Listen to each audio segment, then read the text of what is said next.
Felipe González Cárdenas. Buenos días, doctor presente. Buenos días, Felipe. Hola,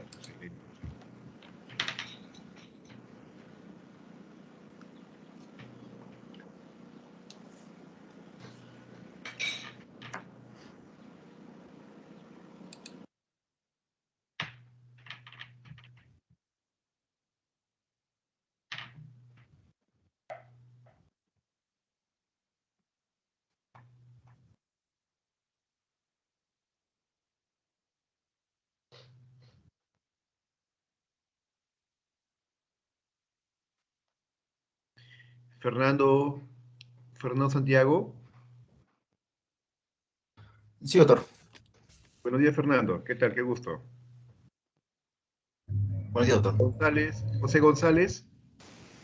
Presente, doctor. Buenos días. Buenos días, José. ¿Qué tal? Qué gusto.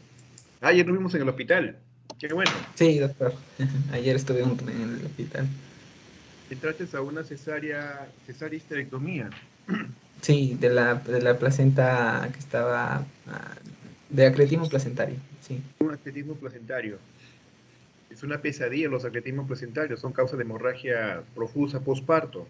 Están asociados fuertemente a lo que es placenta previa y Cesárea anterior. cesárea anterior.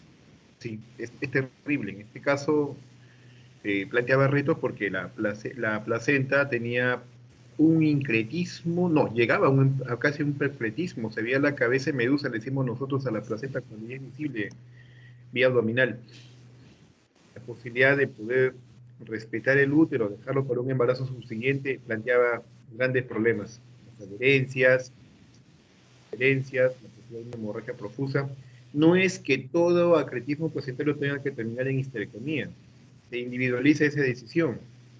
En el caso particular de esa paciente tenía ya paridad, un grado de paridad, creo que era su cuarto embarazo, y además también por grupo etario ya una paciente que estaba cerca al grupo de la perimenopausia. En cierta forma la paciente ya tenía un futuro reproductivo ya satisfactorio y se sopesa todas estas cosas para tomar esta decisión. No es que todo acretismo termine en histerectomía. Bien, Lisbeth Milagros Guamán. Buenos días, doctor presente. Hola Lisbeth, buenos días, ¿qué tal? Qué gusto. Lucy Guamaní. Buenos días, doctor presente. Buenos días Lucy, ¿qué tal? Qué gusto. Natalie Guevara. Buenos días, doctor presente. Buenos días Natalie. Raúl Alonso Garibay. Muy buenos días, doctor presente. Buenos días Raúl. Bien, vamos Felipe. Sí, doctor. Muy buenos días con todos. Voy a dar inicio a lo que es el caso clínico y la revisión del tema. Este caso clínico lo he sacado de la revista Cielo y pueden encontrarlo en esta dirección de internet. Bueno, vamos a iniciar. Vamos a encontrar tenemos una mujer de 23 años, primigesta. Miren chicos que por algo es subrayado la palabra primigesta y diferentes palabras porque vamos a analizarlo en las siguientes diapositivas. Sin antecedentes patológicos o heredofamiliares, con tabaquismo positivo previo al embarazo y adecuado control prenatal. Cursó con un embarazo normoevolutivo y acudió a valoración por dolor obstétrico, por lo que ingresa a sala de labor del Hospital General para conducción de parto con evolución favorable. Se atendió un parto en el que se obtuvo un producto único, vivo y con un peso de 2.780 gramos. Recuerden que todavía no estamos en macrosomía, o sea, un peso adecuado. Se realizó una episiotomía mediana, no medio lateral, sino mediana, sin prolongación y sin evidencia de desgarro del perineo. Ingresó a su domicilio. Al día siguiente, sin ninguna eventualidad, en el 7º día del posparto, acudió a la valoración porque presentó salida de material fecal por el introito vaginal. En la nota de atención de parto no se documentó desgarro o lesión vaginal. Fue intervenida con diagnóstico de esencia de episiografia, por lo que se realizó una reparación de la esencia con episiografia sin evidencia de fístula, con hallazgo transoperatorio de desgarro de 4º grado, que es un desgarro de 4º grado, ya lo vamos a ver a continuación, de aproximadamente 3 centímetros, con tejido fibroso fiable, la cual se reparó con estancia intrahospitalaria de 6 días. Continuamos con el caso clínico. Un rato, vuelve a la diapo anterior. Sí, doctor. Está bien.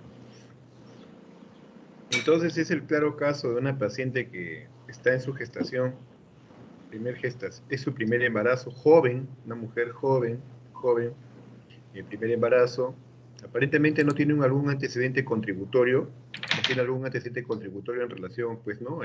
A patologías que son propias de las mujeres jóvenes, preeclampsia o antecedentes de hemorragia.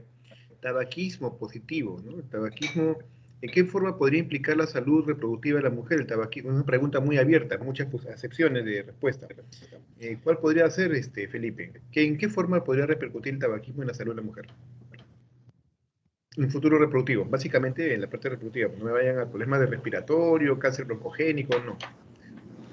Ah, doctor, el tabaco en sí está involucrado en diferentes cánceres que podría ser la mujer, ¿verdad? Pero sin embargo, doctor, bueno, ahora que menciona tabaco también me viene a la mente la clase de lo que es la preeclampsia, ¿no? Que había leído de que como que son factores protectores, ¿no? El hecho de que sea una mujer asiática y el tabaco. En eso creo que podría ser, no se le va a indicar a todas las mujeres que utilicen tabaco, ¿no? Pero No está el está en la factor de riesgo literatura. como preeclampsia, te cuento que no está como un factor de riesgo de preeclampsia el tabaquismo, pero No, lo a hice ver, como ¿qué factor podría decir? protector, Bueno, vamos a ver, ¿qué más nos o podría menos. decir Natalie? Natalie, ¿en qué forma podría repercutir el tabaquismo en la salud reproductiva de una mujer?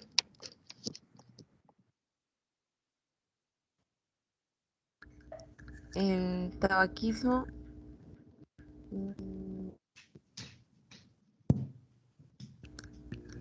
Agarré fríos. no ¿Alguien de me repente acuerdo. puede dar una opinión? Ya, no te preocupes, Natalie. ¿Alguien puede dar alguna respuesta a esto? Creo que, ¿Podría ser doctor, A ver. Sí, primero, a ver, había tenido Luz y luego José.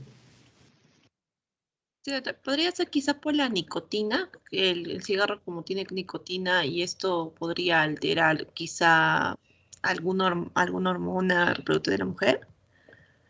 Claro, el tabaquismo tiene, el tabaco tiene bastantes elementos tóxicos, compuestos tóxicos que pueden repercutir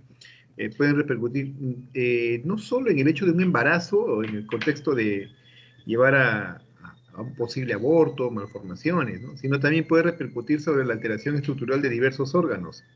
En el tracto reproductivo, entiéndase útero, vagina, ovarios, trompa, hay uno que en particular se puede ver bien afectado. Bien, José, estabas intentando hablar, José González. sí, doctor, justo eso quería mencionar, que se nos había mencionado también el tema de estos compuestos pueden generar daños en la estructura del epitelio a nivel de trompas y disminuir la Excelente. movilidad de cilios y generar un embarazo ectópico, doctor, es un factor de riesgo. Claro, el tabaquismo, jóvenes, el tabaquismo, bueno, el año pasado escuchaba al doctor Huerta en la mañana dirigiendo al hospital un reporte que había sacado, no, el año pasado, sí, pues, prepandemia. Salió en JAMA, la revista de la Sociedad de Medicina Interna de Estados Unidos, JAMA, acerca del impacto del tabaquismo en el mundo entero, ¿no? El tabaquismo, en general, si sumamos todas las muertes que ha habido por tabaquismo, y no necesariamente eso es cáncer broncogénico, sino que el tabaquismo puede matar por DCBs, infartos, fuera de lo que es el cáncer. Bueno, si hablamos de todo el cortejo el impacto negativo del tabaquismo, ha matado más personas en la historia, ha matado más personas el tabaquismo que sumada a todas las guerras mundiales que ha habido. Imagínate la Primera Guerra, Segunda Guerra Mundial, la Guerra del Golfo, las guerras de las Cruzadas, imagínate todas las guerras que han habido en toda la historia de la humanidad, ya pues, el tabaquismo ha matado más personas que la sumatoria de todos estos decesos.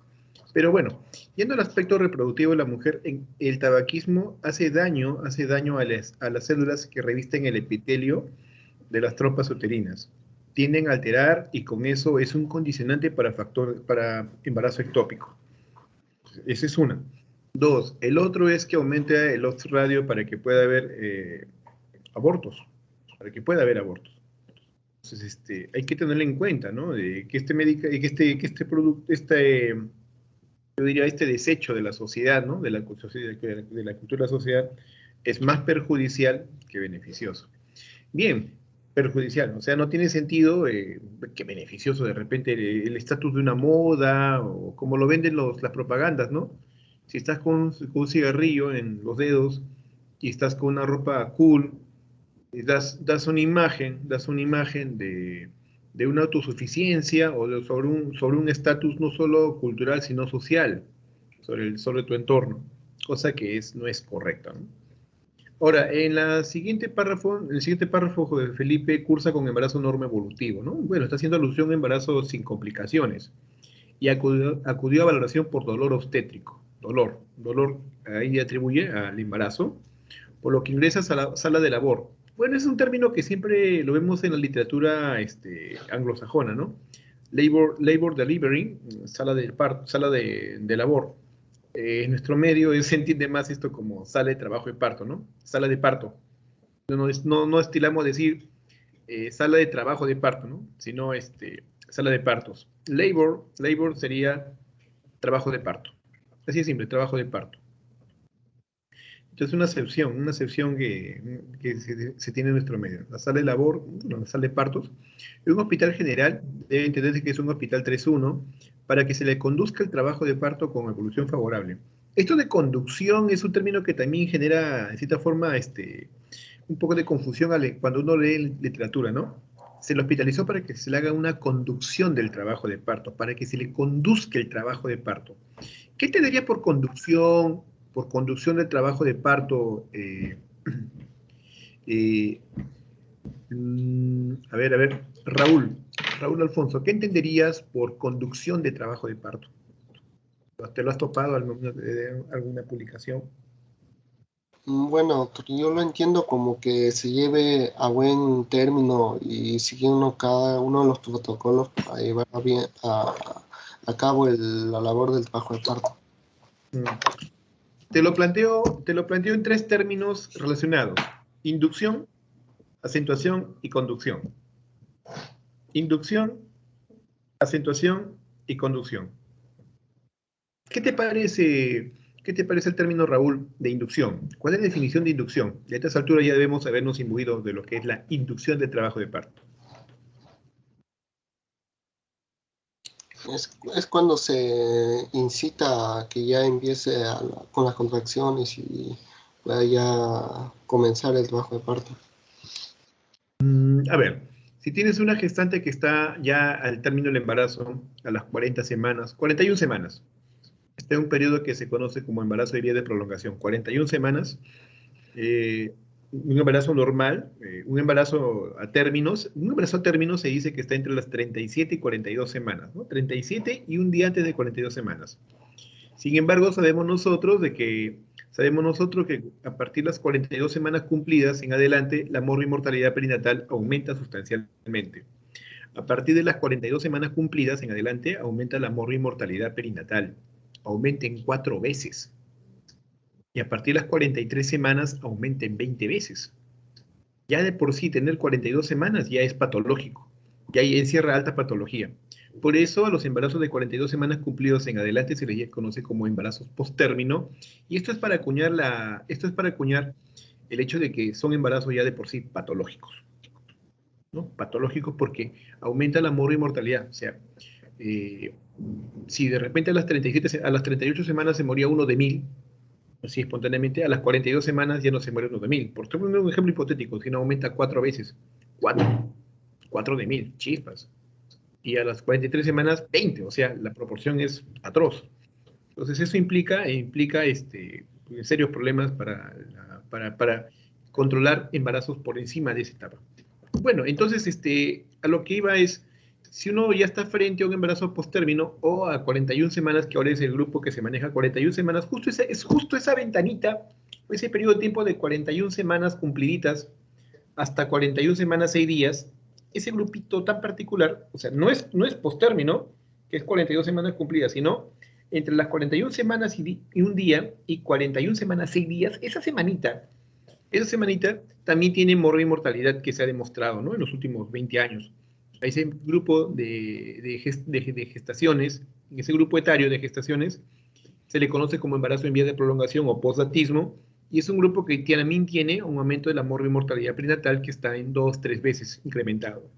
Así que la conducta actual es, si tiene 41 semanas cumplidas, ese paciente debe ser debe ser hospitalizada para que se le haga las pruebas de bienestar fetal y a corto plazo provocarle trabajo de parto. A corto plazo provocarle trabajo de parto. Y eso es lo que quiero llegar con lo que es inducción, provocarle trabajo de parto. Entonces lo que tú vas a hacer en la inducción es desencadenar el trabajo de parto. ¿Sí? Tomas acciones para desencadenar el trabajo de parto. Pero se entiende que para que esta inducción sea favorable, sea exitosa, tiene que tener unas condiciones previas que sean justamente a favor. Y para eso es lo que en la inducción se utiliza el concepto de score de Bishop. El score de Bishop es un sistema de puntuación con parámetros clínicos. El score de Bishop es un sistema de puntuación que valora básicamente cuatro aspectos del cuello uterino: la dilatación, la incorporación, la consistencia y la posición. 4 parámetros cervicales y un parámetro fetal que es el plano de descenso, plano de estación. ¿Sí? Entonces, con estos parámetros que tienen una puntuación que les obligo que lo tengan que saber, que se lo tienen que saber sí o sí el score de Bishop, porque este es un tema de trabajo cotidiano en el internado, en su labor profesional. En este score de Bishop, si tiene una puntuación favorable, que es estimado que sea en 7 o más, se dice que la inducción va a ser favorable, va a ser exitosa. Entonces, uno hace la inducción. Me explico, ¿no? Si en este sistema de puntuación sale un valor de 7 o más, uno provoca el trabajo de parto, o mejor dicho, la inducción va a ser exitosa. Pero si no es así, si ese puntaje es menor, 4, 5, 3, las posibilidades de que nosotros al usar oxitocina, porque eso es lo que hace la inducción, usa oxitocina para recrear, para iniciar un parto, las posibilidades de que eso llegue a buen recaudo es prácticamente pobre. Vas a generar sufrimiento, dolor, contracciones, vas a generar una falsa expectativa y no va a haber parto. Entonces, por inducción, ahora sí, ya enmarcado todo esto, por inducción se entiende que es, ¿no? La acción de provocar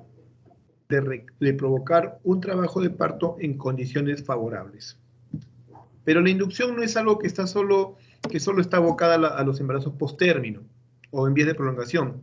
También se puede hacer inducción cuando hay una anoxia materno-fetal que aumenta la mortalidad materna y perinatal. Me explico. Si tienes una gestante con preeclampsia severa a las 37 semanas cumplidas, ¿vas a esperar que el parto inicie espontáneamente? No, lo adecuado sería inducirle parto. Justamente son los enfoques que dicen, ¿no? Gestación que llega al término, preeclampsia que llega al término, indúcele el parto. Pero para inducir, ya sabes que tienes que tener un score de Bishop favorable. Entonces, esto es lo que es inducción de parto. Acentuación. ¿Alguien se lanza por lo que es acentuación? Es facilito. ¿Alguien se lanza por dar la respuesta de acentuación? A ver, marquen la mano. A José.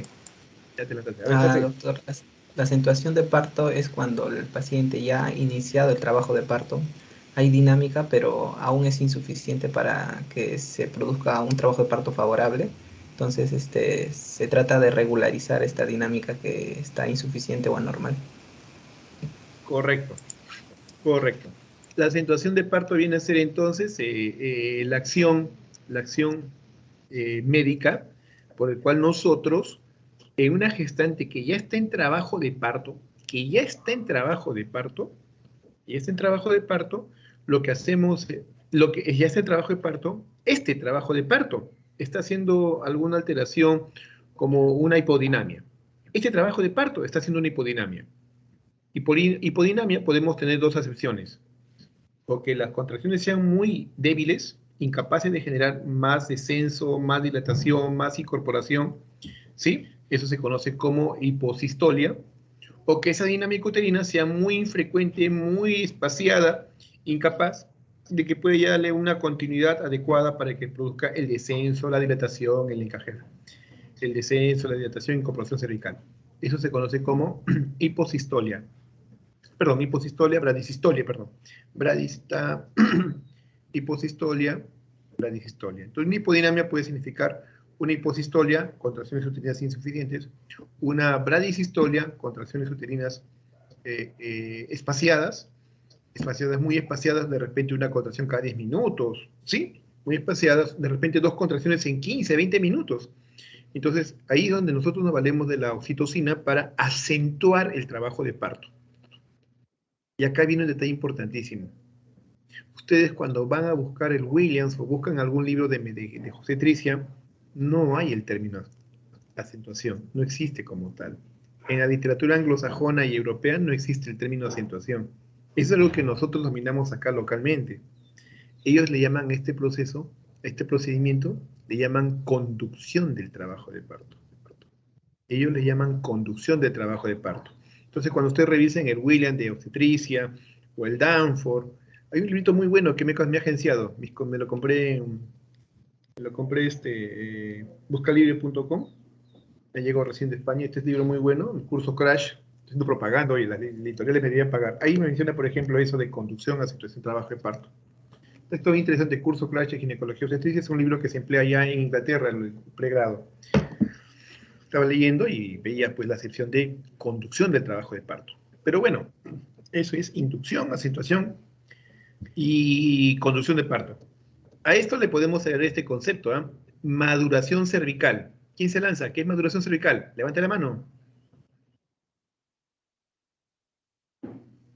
Maduración cervical. Ah, vamos, a ver. Ya, José, ya tienes Perdón, José, a ver. ¿Alguien más? Para que haya democracia, pues, José. Maduración cervical. A ver, ¿alguien de Gryffindor? ¿Alguien de Hufflepuff? ¿Alguien de Slytherin? Ya, bueno, José de Slytherin. Ya, vamos, José. Bueno, maduración cervical creo que se refería a tratar de poner el cuello uterino en condiciones favorables para que se produzca el trabajo de parto. Por ejemplo, que según Bishop tenía ciertos 5 parámetros, era tratar de centralizar el cuello uterino, hacer que se incorpore cierta cantidad, permitir que haya una cierta dilatación, incorporación, y Bien. eso, doctor. Ya. Eso. Vamos a ver. Entonces, maduración cervical, una broma. En maduración cervical se entiende que si el cuello uterino no tiene un bicho favorable, se entiende que cuando no hay un bicho favorable, es decir, la posibilidad de que la inducción sea exitosa es baja, entonces recurres a la maduración cervical. La maduración cervical. La maduración cervical es un procedimiento que se hace frente a cuellos uterinos que tienen una puntuación de Bishop pobre, menos de 7. Entonces, ya lo vamos enmarcando. Es un procedimiento médico, clínico, por el cual nosotros preparamos o condicionamos el cuello uterino para que esté en condiciones más óptimas o para que tenga un score de Bishop favorable para la inducción de parto. Y la forma en la cual hacemos esta maduración cervical, clásicamente, es usando prostaglandinas. Básicamente el misoprostol. Chapa esa del misoprostol, ¿eh? El misoprostol en obstetricia lo vemos en varias aplicaciones. La más funesta para provocar los abortos, ¿no? Lamentablemente hay un grupo que se vale de este medicamento para provocar abortos, el aborto ilegal, ¿no? También los abortos terapéuticos, hay que ser honestos, los abortos terapéuticos. También se utiliza el misoprostol para interrumpir la gestación en el segundo trimestre. La posología del misoprostol cambia según la edad gestacional. A menor edad gestacional, más dosis. A mayor edad gestacional, menos dosis. Es una relación inversa, ¿no? A menor edad gestacional, menos dosis. A menor edad gestacional, más dosis. Y a mayor edad gestacional, menos dosis. Una relación inversa. El misoprostol puede ser tremendamente peligroso cuando se administra pues, de manera descontrolada y puede llevar no solo a un parto prematuro, un parto con sufrimiento fetal agudo, ruptura uterina, que está fuertemente asociado cuando se usa así irresponsablemente. Entonces el uso del misoprostol contempla también en lo que es el feto vivo, ¿no? A término, para provocar el trabajo, para provocar la maduración cervical. Entonces el misoprostol es ampliamente, tiene un amplio uso en obstetricia, también tiene un uso para lo que es hemorragia postparto en atonía uterina, es medicamento de segunda, tercera línea, el misoprostol, ¿sí? Así que tenemos para lo que es, lo vemos en los abortos, Abortos terapéuticos. Hablemos de lo que es el uso clínico adecuado, ¿no? Para abortos terapéuticos, para la interrupción de un óbito fetal en el segundo trimestre o tercer trimestre, para la terminación de una gestación con feto vivo. Ahí va muy bien el misoprostol. Ah, y el otro, el cuarto, sería para el manejo de la hemorragia postparto, ¿no? Como complemento a la oxitocina. Pero no solo tenemos el misoprostol como elemento como medicamento que produce maduración cervical. También podemos valernos de ciertos principios físicos. Por ejemplo, para maduración cervical se puede emplear una sonda Foley. La sonda Foley, esta sonda de cateterización de la vejiga, ¿sí? La sonda Foley es un dispositivo que se utiliza para esa manera de un catéter largo, con una punta de goma y un globito de anclaje que se insufla, que se usa para cateterización de la vejiga en urología, cuando quieres tratar de repente un globo vesical, tratar un problema de incontinencia, ¿sí? Esta sonda Foley, uno lo inserta por el orificio cervical, lo inserta, y el globito, uno lo insufla para que este globito se ancle y distienda el cervix. Esto se llama método de Krauss, C-K-R-A-U-S-S, Krauss. Este método de Krauss genera cambios locales en el cuello uterino que pueden llevar a maduración cervical. Es un método también, una alternativa en aquellas pacientes en las cuales no podemos emplear misoprostol, el método de Krauss.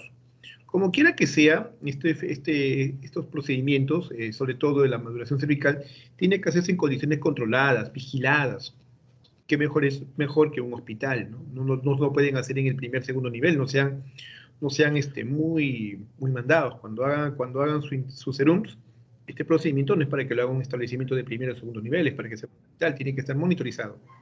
Bien, entonces esto para ponernos en contexto de lo que es maduración cervical, ahora sí, maduración cervical, la inducción del trabajo de parto, lo que es una acentuación, y la analogía, o mejor dicho, el término sinónimo a lo que es conducción de trabajo de parto.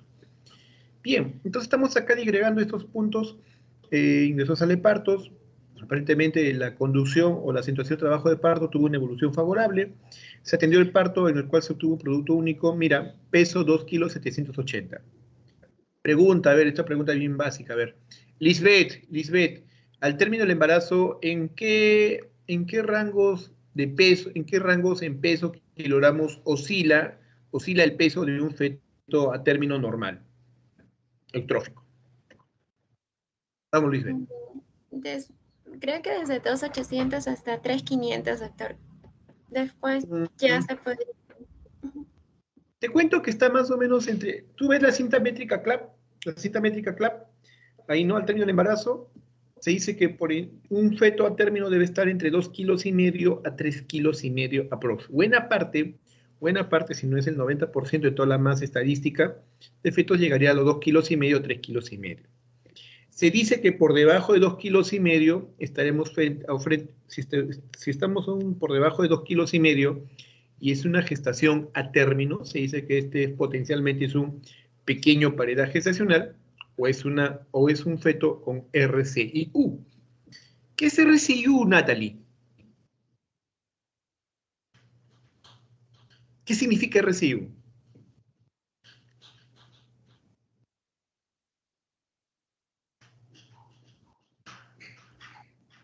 No te escucho. Restricción del crecimiento intrauterino, restricción del... Correcto. ¿Y qué encierra, qué encierra como riesgo, como potencial daño el RCIU al feto? Bueno, el principal sería pues el crecimiento pulmonar, ¿no? Ya. Ese sería un espectro. Bueno, Natalie, el RCIU y pequeño paredaje gestacional. El RCIU es una entidad patológica. La definición más actual es la incapacidad para que el feto logre todo el potencial de desarrollo, la incapacidad para que el feto logre el desarrollo a todo aparato y sistema para una adecuada calidad de vida. Me explico. No solo es un tema de peso, no es que sea flaquito o bajo peso, no.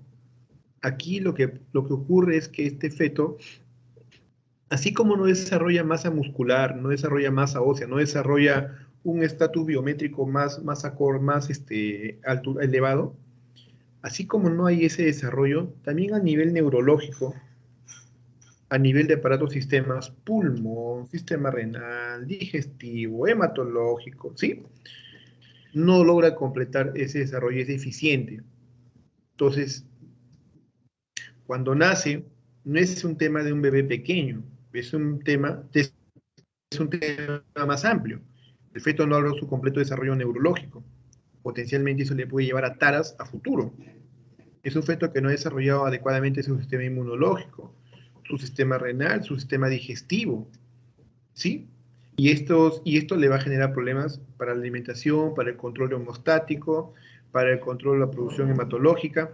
Es un feto definitivamente afectado, no solo en ese momento, sino a mediano y largo plazo.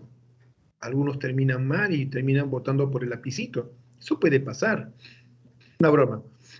No sé que alguien sea por aquí y lo manden después al gobierno. Ese es uno. Mientras que el pequeño paredaje estacional es un feto, perdón, el recién nacido de pequeño paredaje estacional es un recién nacido que es pequeño en su biometría, es cierto, 2 kilos 400, 2 300 para hacer 38 semanas, pero este recién nacido, toda la evaluación neurológica, toda la evaluación que se hace para aparatos y sistemas la ha completado. Él, de hecho, conforme pasan los primeros meses, se le hace un control a todo lactante. Nace, se le hace un control de neonatología la primera semana, al mes, luego ya es lactante al año y medio, a los 3 años. Hay un programa calendarizado.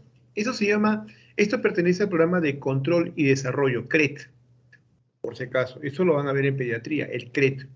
Las labores del CRET están confinadas al médico general, al médico pediatra y a la enfermera como su asistente. Entonces, cuando tenemos un recién nacido, ya se le explica que va a tener una serie de actividades a la mamá, que va a tener que llevarle un control. No se trata solo que le venga a poner su vacuna, que le mida peso y talla, no. Va a tener un control así, periódico y calendarizado. Al mes, a los 3 meses, a los 6 meses, al año 3 meses, año 6 meses. Es un calendario en el cual no solo es vigilar de que tenga sus vacunas, sino también valorar el estado eutrófico, si es que está habiendo una adecuada nutrición, ganancia de peso, talla, y también aspectos neurológicos, aspectos locomotores, ¿sí? Un bebito para un niño lactante para 2 años ya tiene que caminar, perdón, un lactante de 3 meses ya tiene que tener el reflejo de tomar las cosas al estímulo palmar, a los 6 meses ya tiene que tener estímulo de atención cuando uno, mira, y su cabecita voltea, ¿no? Todos esos parámetros va valorando y nos dan más o menos una idea de cómo es el desarrollo, pues, ¿no? Si no es neurológico, motor, sensorial. Entonces, un bebito con pequeño, que es pequeño para edad gestacional, cumple todos esos parámetros adecuadamente. Cumple adecuadamente. El tema es que es pequeñito porque ha nacido con un peso pues por debajo del esperado, ¿no? Y ahí la causa podría ser netamente constitucional. ¿En qué sentido? Que el papá también es de complexión pequeña, la mamá de complexión pequeña y el hijo es complexión pequeña. Es una cuestión netamente constitucional. Pero en el RCU es diferente. El RCU, además de nacer con un bajo peso, este lactante a los 3 meses, a los 6 meses, tiene una tara para que logre completar adecuadamente las puntuaciones. Entonces, este es el niño que de repente, cuando vaya al colegio, esté retrasado en el promedio de los niños de su edad y tenga taras no solo de índole intelectual, sino neuromotoras, motoras sensitivas. Entonces, el impacto del RCU no es tan solo al momento que nace o en la gestación, sino es un problema que puede repercutir en buena parte de la vida. Y aquí va esto, ¿no? Que 2,780 kilos, si bien no es una definición de RCU, es un peso que, bueno, hay que tomarlo con pinzas, que es algo bajo, ¿no? Ahora, en nuestro medio, hablamos de macrosomía fetal, que es el otro espectro, ¿no? El otro espectro, si ya no es bajo peso, es un peso mayor. ¿Hasta cuánto podría ser un peso aceptable? Llega a 3 kilos 500, 3,800, el límite. pero en nuestro medio, por encima de 4 kilos o más, se habla de una macrosomía fetal. Macrosomía fetal. Grande edad gestacional, macrosomía fetal. Y por macrosomía fetal, cierra patología, porque no se trata de un bebé robusto, grande, macetoncito, no se trata de eso, sino que un feto macrosómico puede tener problemas metabólicos. Es un feto en el cual la demanda calórica, proteica, energética, el control metabólico es bastante alto, y cuando éste nace siente el impacto del déficit, desde el déficit que lo recibía pues en relación al vientre materno. Y es un bebito que descompensa metabólicamente para su glucosa, para el consumo de calcio, para electrolitos, es un bebito frágil. Entonces ya no se trata de un bebito grande, robusto, gordito, sino un bebito frágil, ¿sí? Y además la asociación de la macrosomía fetal con diabetes gestacional, con diabetes mellitus, con preeclampsia, es bastante alta. Entonces, ahí viene una preocupación. Entonces, tenemos acá entonces este espectro, ¿no? Si es muy pequeño, si es pequeño y está afectado RCIU o pequeño para edad gestacional. Y si es grande, macrosomía fetal, 4 kilos. Ahora, hay un detalle importantísimo para correlacionar estos términos con lo que es pequeño para edad gestacional y grande para edad gestacional. Estas definiciones toman en cuenta la estadística, o mejor dicho, los valores normales esperados para esa edad gestacional. Es decir, hay que comparar con tablas. De hecho, la definición clásica de RCIU, por eso les digo la definición actual, ahora la definición clásica, la hicieron dos autores americanos y canadienses, Lukenko y Batraglia, allá en los años 70-80.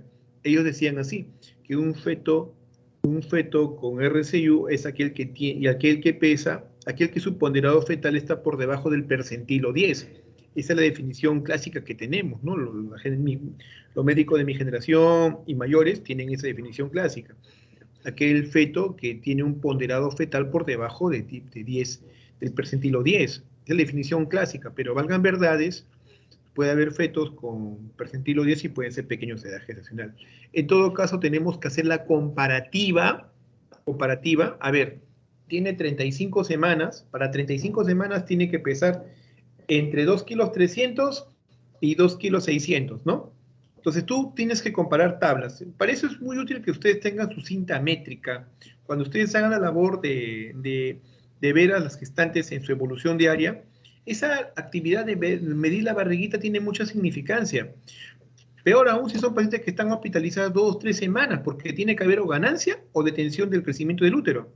Entonces ustedes comparan con la cinta métrica la altura uterina y dicen, oye, caramba, para esta edad gestacional 35 semanas debe medir 31 centímetros.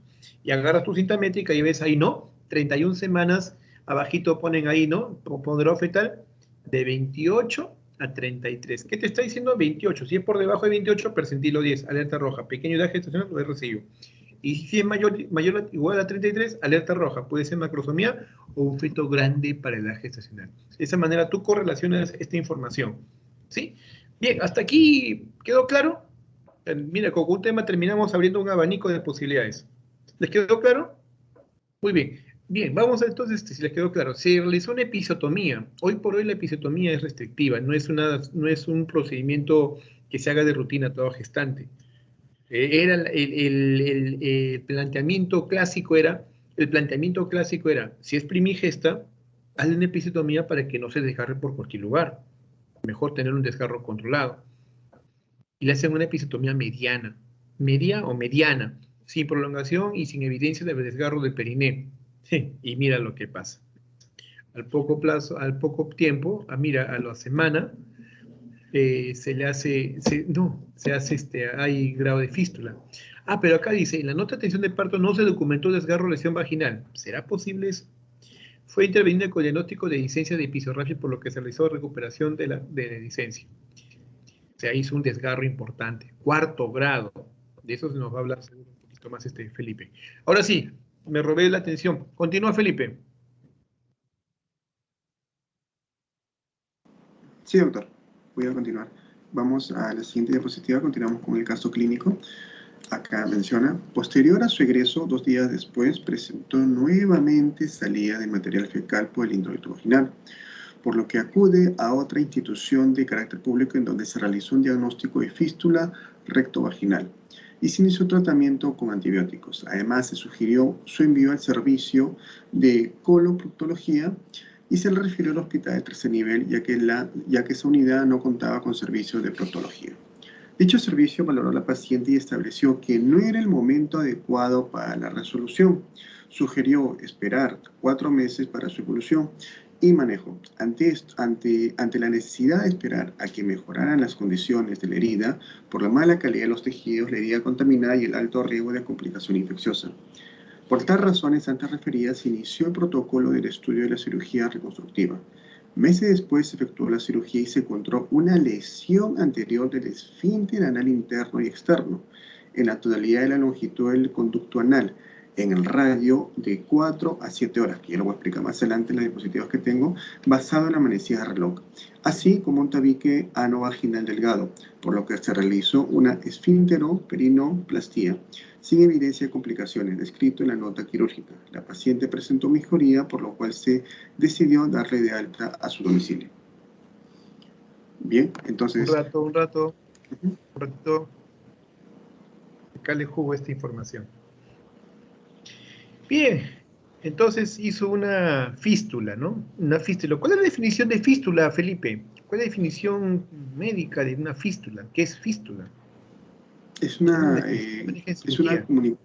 comunicación que se da, que no es anatómicamente natural, que puede ser, por ejemplo, una fístula, por ejemplo, vemos cuando se forman las fístulas anales, ¿no, doctor? O en este caso las fístulas que se forman no vaginal, que también puede ser de origen genético, pero en este caso fue por iatrogenia.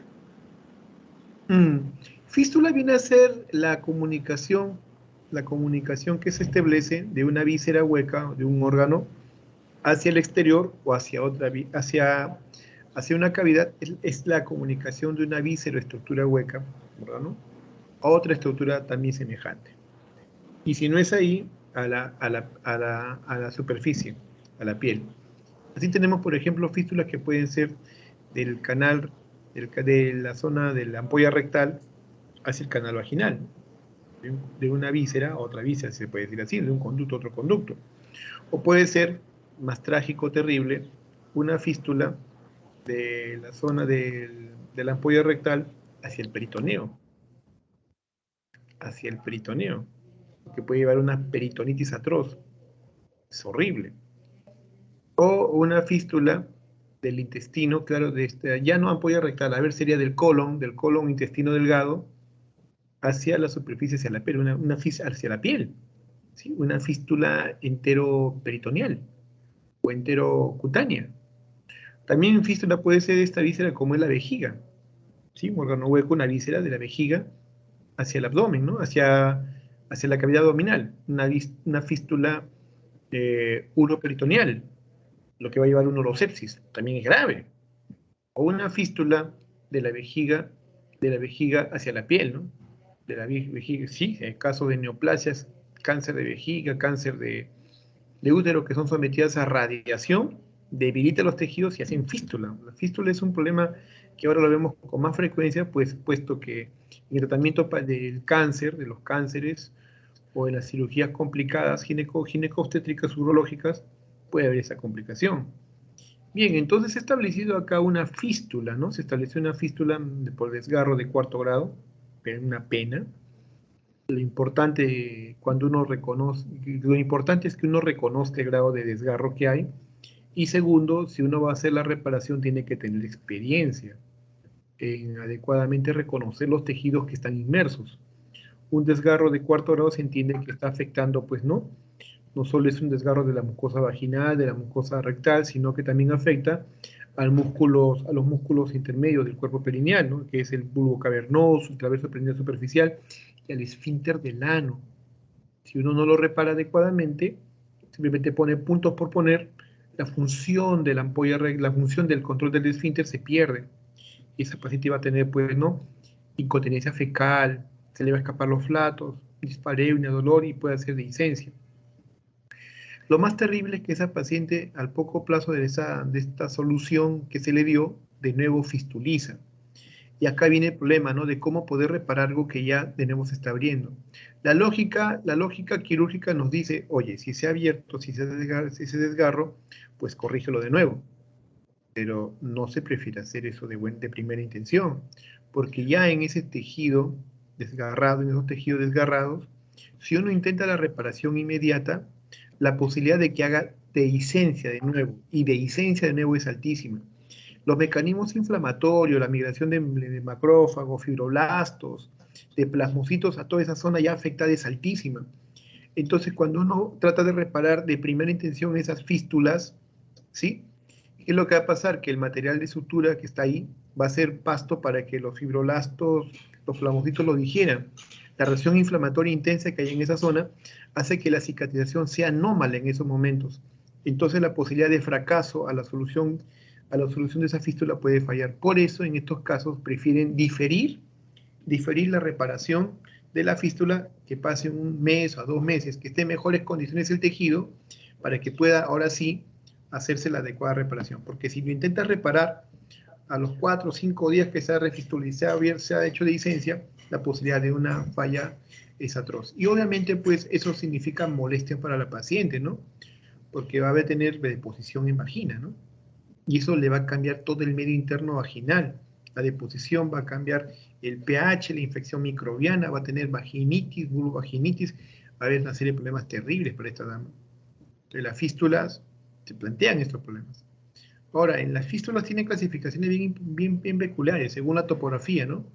Fístula de intestino hacia vagina, fístula de vejiga hacia vagina, ¿sí? También tiene, por su extensión, fístulas grandes, pequeñas, por la cantidad o flujo de excreta que se elimina, de alto flujo, bajo flujo, y todas esas consideraciones se entran a tallar al momento de que uno va a hacer la fistulografia o la reparación quirúrgica de la fístula.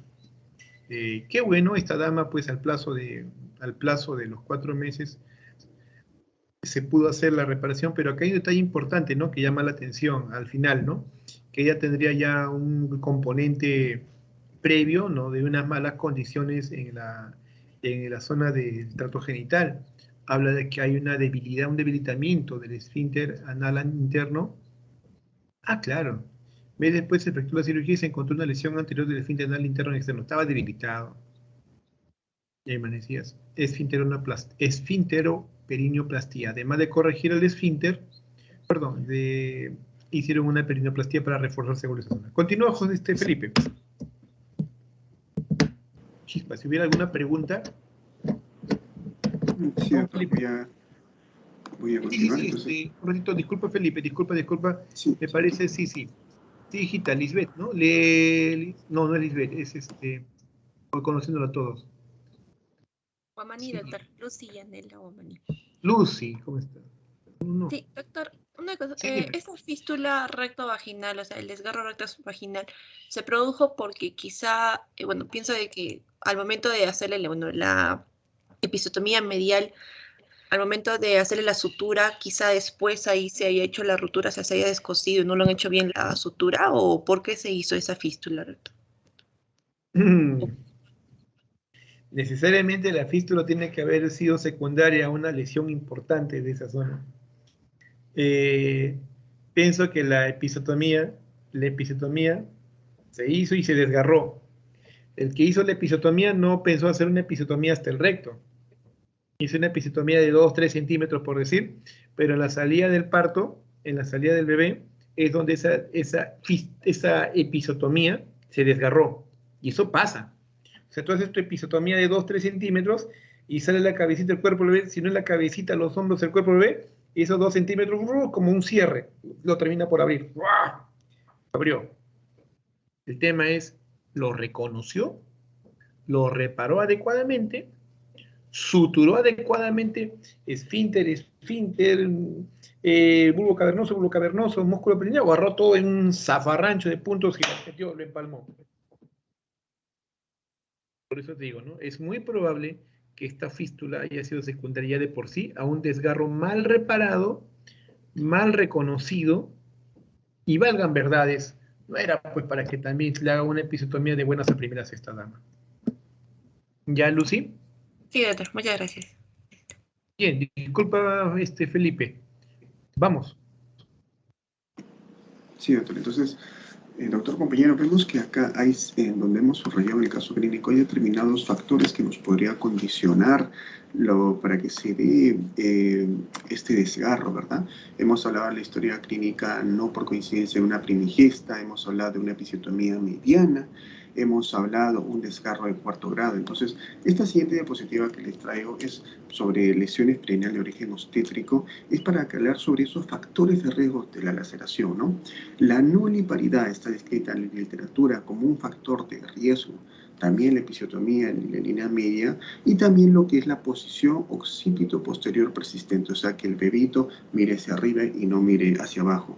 Y quizás también podríamos hablar, ya estos son factores propios entre la madre, pero ¿qué podríamos hablar también en el caso del feto? Entonces un peso, un macrosómico, un peso fetal mayor a 4 gramos también puede ser un factor de riesgo para que pueda condicionar estas laceraciones. Y también menciona la literatura lo que es la raza asiática.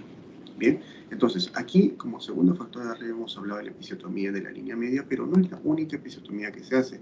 Entonces tenemos que hablar un poco de la episiotomía, ¿no? Recordemos que existe 2 episiotomías, ¿no? La episiotomía mediana y la episiotomía de la mediolateral. La cual está recomendado es la episiotomía mediolateral, porque la episiotomía mediana, como sabemos, podría desgarrarse hasta la zona del ano, como ocurre en el paciente. Cuando se hace la episiotomía mediolateral, nos preguntaremos, ¿no? ¿Qué músculos vamos a cortar de adentro hacia afuera? Entonces vamos ahí a encontrar, lo que se va a cortar va a ser el constrictor de la vulva, el bulbo cavernoso y el transverso superficial perineal. Ahora, hay ciertas indicaciones, ciertos pros y contras de la episiotomía mediolateral. He encontrado en la literatura que se menciona que si bien la episiotomía mediolateral evita lo que podría hacerse el riesgo de desgarro, lo contrario puede hacer que el dolor es mayor y el sangrado también es mayor. Ustedes pueden ver de la línea media donde se ubica la episiotomía mediana, se menciona que tiene que haber un ángulo aproximadamente entre 40 y 60 grados. Y el corte tiene que ser único, aproximadamente de 3 a 4 centímetros. Y también encontré en la literatura que este corte se podría ampliar hasta 6 centímetros. Ahora, esta imagen que se encuentra acá es para indicarles que en qué momento nosotros hacemos la episiotomía. De arranque, de lleno, ¿cortaremos? No. Pues menciona en la bibliografía que encontré que cuando el bebé se encuentra coronado, será el momento indicado para hacer la episiotomía. Ahora, quiero que observen la imagen que puse ahí, entre las tijeras y el dedo del personal que está haciendo el corte. Vemos cómo se introducen 2 dedos a la zona perineal, como esto en cierta manera evitando que haya un contacto lesivo de la tijera hacia la cabecita del producto que está saliendo, ¿no? Y se realiza el corte como tal. Ahora, aquí nos menciona, según el Colegio Americano de Obstetras y Ginecólogos, ¿dónde estaría indicado la episiotomía? En una distocia de hombros, en un parto en nalgas, parto de nalga marcosómico fetal, parto vaginal operatorio, posición occipito posterior y longitud perineal marcadamente corta. Ahora, para resumir o para concluir esta diapositiva, podríamos leer lo que puse en la parte inferior, ¿no? Que la episiotomía deberá realizarse solo cuando hay necesidad clínica y no como medida profiláctica. ¿Ok? Siguiente diapositiva. Ahora, aquí vamos a hablar de complicaciones tempranas y complicaciones tardías, que mencioné algunos puntos que mencionó Lago, ¿no?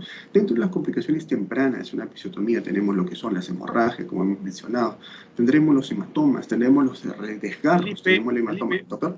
¿Sí? Sí, disculpa. Está chévere, está bien tu prestación, pero quiero sacarle más provecho a la anterior. Sí, para eso estamos, pues, para complementar a la parte práctica. Bien, la episiotomía, entonces, procedimiento por el cual nosotros hacemos una incisión controlada, en términos prácticos es un desgarro controlado, un desgarro iatrogénico controlado, hecho en condiciones controladas por nosotros. La episiotomía, entonces, es un desgarro vaginal, perineo vaginal, controlado iatrogénico, realizado por nosotros con la intención principal de evitar que se produzcan desgarros múltiples o un desgarro severo que pueda afectar, pues, ¿no?, la anatomía, fisiología de la vulva, de la vagina vulva. ¿Sí? Entonces, es un procedimiento que tiene una connotación, tendría una connotación clínica en la cual generamos un desgarro controlado, iatrogénico, para minimizar el hecho de que haya múltiples desgarros o un desgarro profuso, grande, descontrolado, que puede afectar la calidad anatómica, fisiológica de la vulva y vagina. Bien, ese es el principio, ¿no? Del principio uno hace la episiotomía para evitar esto, ¿no? Caray, está produciéndose el parto y el bebito pues es grande, robusto y nace, o un bebito que un parto precipitado rápido y al momento que sale y no tomamos en cuenta la maniobra de Ritgen, no evitamos de que la cabeza haga la coronada brusca y ¡pum!, nos produce un desgarro de tercer, cuarto grado. Entonces, para evitar eso, para controlar esta situación, yo hago mi episiotomía, yo genero mi desgarro controlado, el cual yo lo voy a manipular. En vez de tener 10 desgarros o múltiples laceraciones, prefiero que todo se concentre en esa episiotomía. ¿Sí? Esa es la lógica que hay tras esto. Es la lógica que se ha empleado buen tiempo en la episiotomía. Hoy se sabe que la episiotomía está asociada a terribles problemas, ¿sí? Está asociado a terribles problemas como son dispareunia, dolor en la vida sexual. 2, mala cicatrización con alteración de alteración estructural que puede llevar a prolapsos. Una mala reparación quirúrgica secundaria a la episiotomía. Uno hace la reparación, no toma en cuenta los planos musculares, el suelo subcutáneo, y lo que hace el cuerpo perineal que hemos reconstruido, mal reconstruido, con el tiempo se va cicatrizando mal, y ese cuerpo perineal que debía tener ahí, al bulbo cavernoso, al traverso perineal superficial, al esfínter del ano, íntegro, queda debilitado apenas una papilla y con el tiempo pierde longitud, pierde espesor. Y el cuerpo perineal se convierte en 1 centímetro, lo que significa que para esa pobre dama, el ano con la vagina están casi vecinos.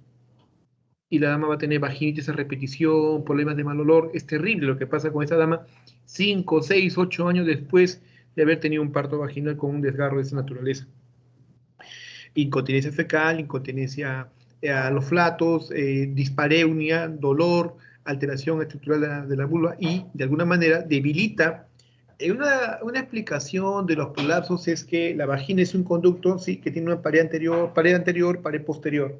La vagina es un conducto que tiene una pared anterior, pared posterior, y que al afectarse la porción final de la pared posterior se debilita esta, y la pared anterior predomina y puede hacer prolapso. Se genera una inestabilidad en toda esta pared vaginal y de alguna manera puede llevar a un prolapso, a un importante prolapso, además de todo lo que les he mencionado. Así que la episiotomía ya no es tan profiláctica, preventiva, beneficiosa. Esto ha redefinido el hecho de las episiotomías. Hoy ya la episiotomía no tiene que ser de rutina, no puede ser hecho alegremente en cualquier gestante por el hecho mismo de que sea su primer embarazo. La episiotomía hoy por hoy es un procedimiento que está restringido. Se habla de episiotomía restrictiva porque solo se tiene que hacer bajo ciertas condiciones muy particulares. La distosia de hombros es un claro ejemplo. La distosia de hombros viene a ser el entrampamiento de la salida del feto, en el cual el hombro anterior entrampa con el pubis materno o el hombro posterior entrampa en el sacro materno. Y esta distosia de hombros puede llevar pues al evento más terrible, que es la hipoxia, asfixia perinatal. El niño nace mal, además del traumatismo en su clavícula, en el bracito, Erduchevne y un montón de complicaciones al feto, y para la madre atonía uterina, desgarro, laceraciones. Entonces, se puede aplicar la distosia de hombros, un parto en nalgas, el parto en nalgas en cualquiera en consideración. Ante la sospecha de una macrosomía fetal, eso podríamos ponerlo ahí, más que parto en nalgas por macrosomía fetal, un feto grande, un feto que se ve grande y que la vulva del periné es rígida o no va a tener la capacidad de poder distenderse más, ¿sí? El parto operatorio se define como el parto en el cual usamos forceps o el vacuum. Cuando ustedes lean este término de parto operatorio, hace alusión a estas dos condiciones: parto con forceps y parto con vacuum. El parto con forceps viene a ser una especie de cucharas de metal que se introducen en la vagina, que agarran la cabecita, y todas las cucharas toman la cabecita, y de estas 2 cucharas una hace tracción para que salga, facilita el parto. Es traumático, ¿eh?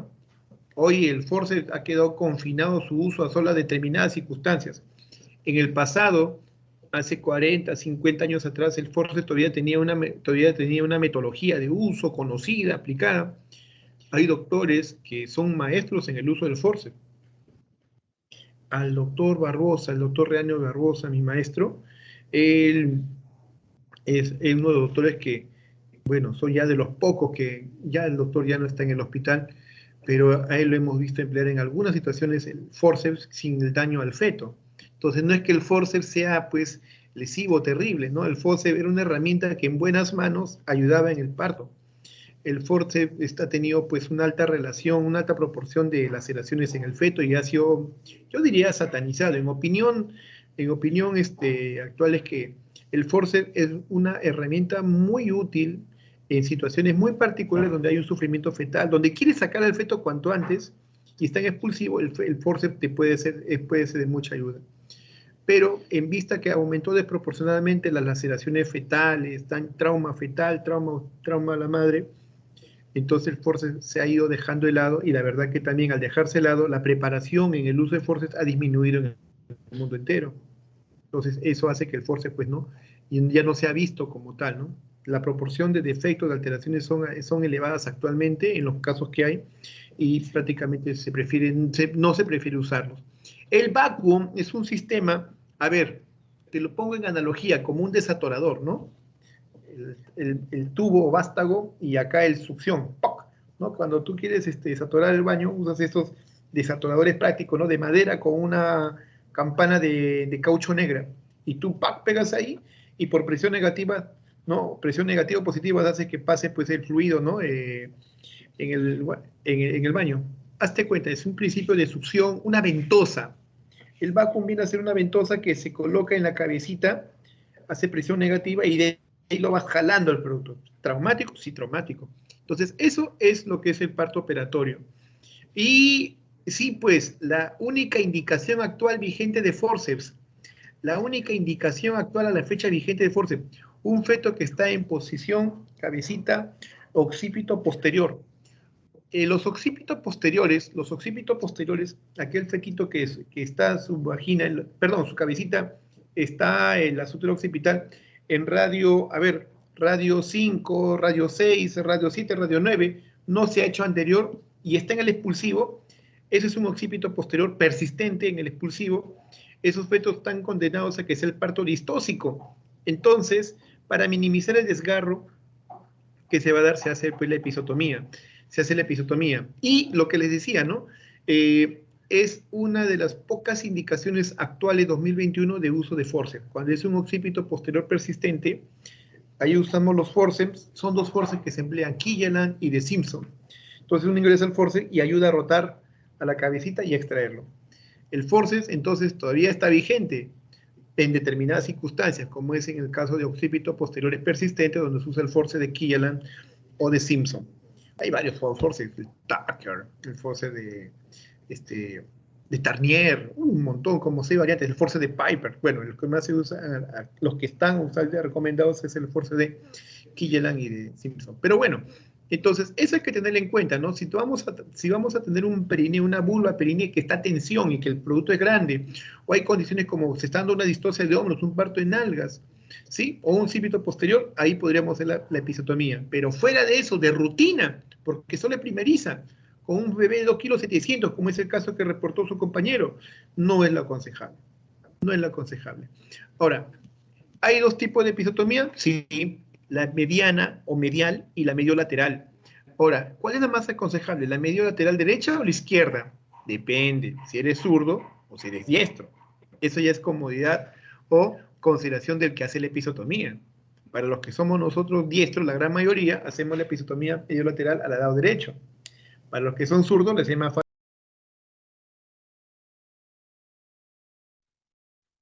Ahora, clásicamente, Felipe, se ha enseñado que la episiotomía...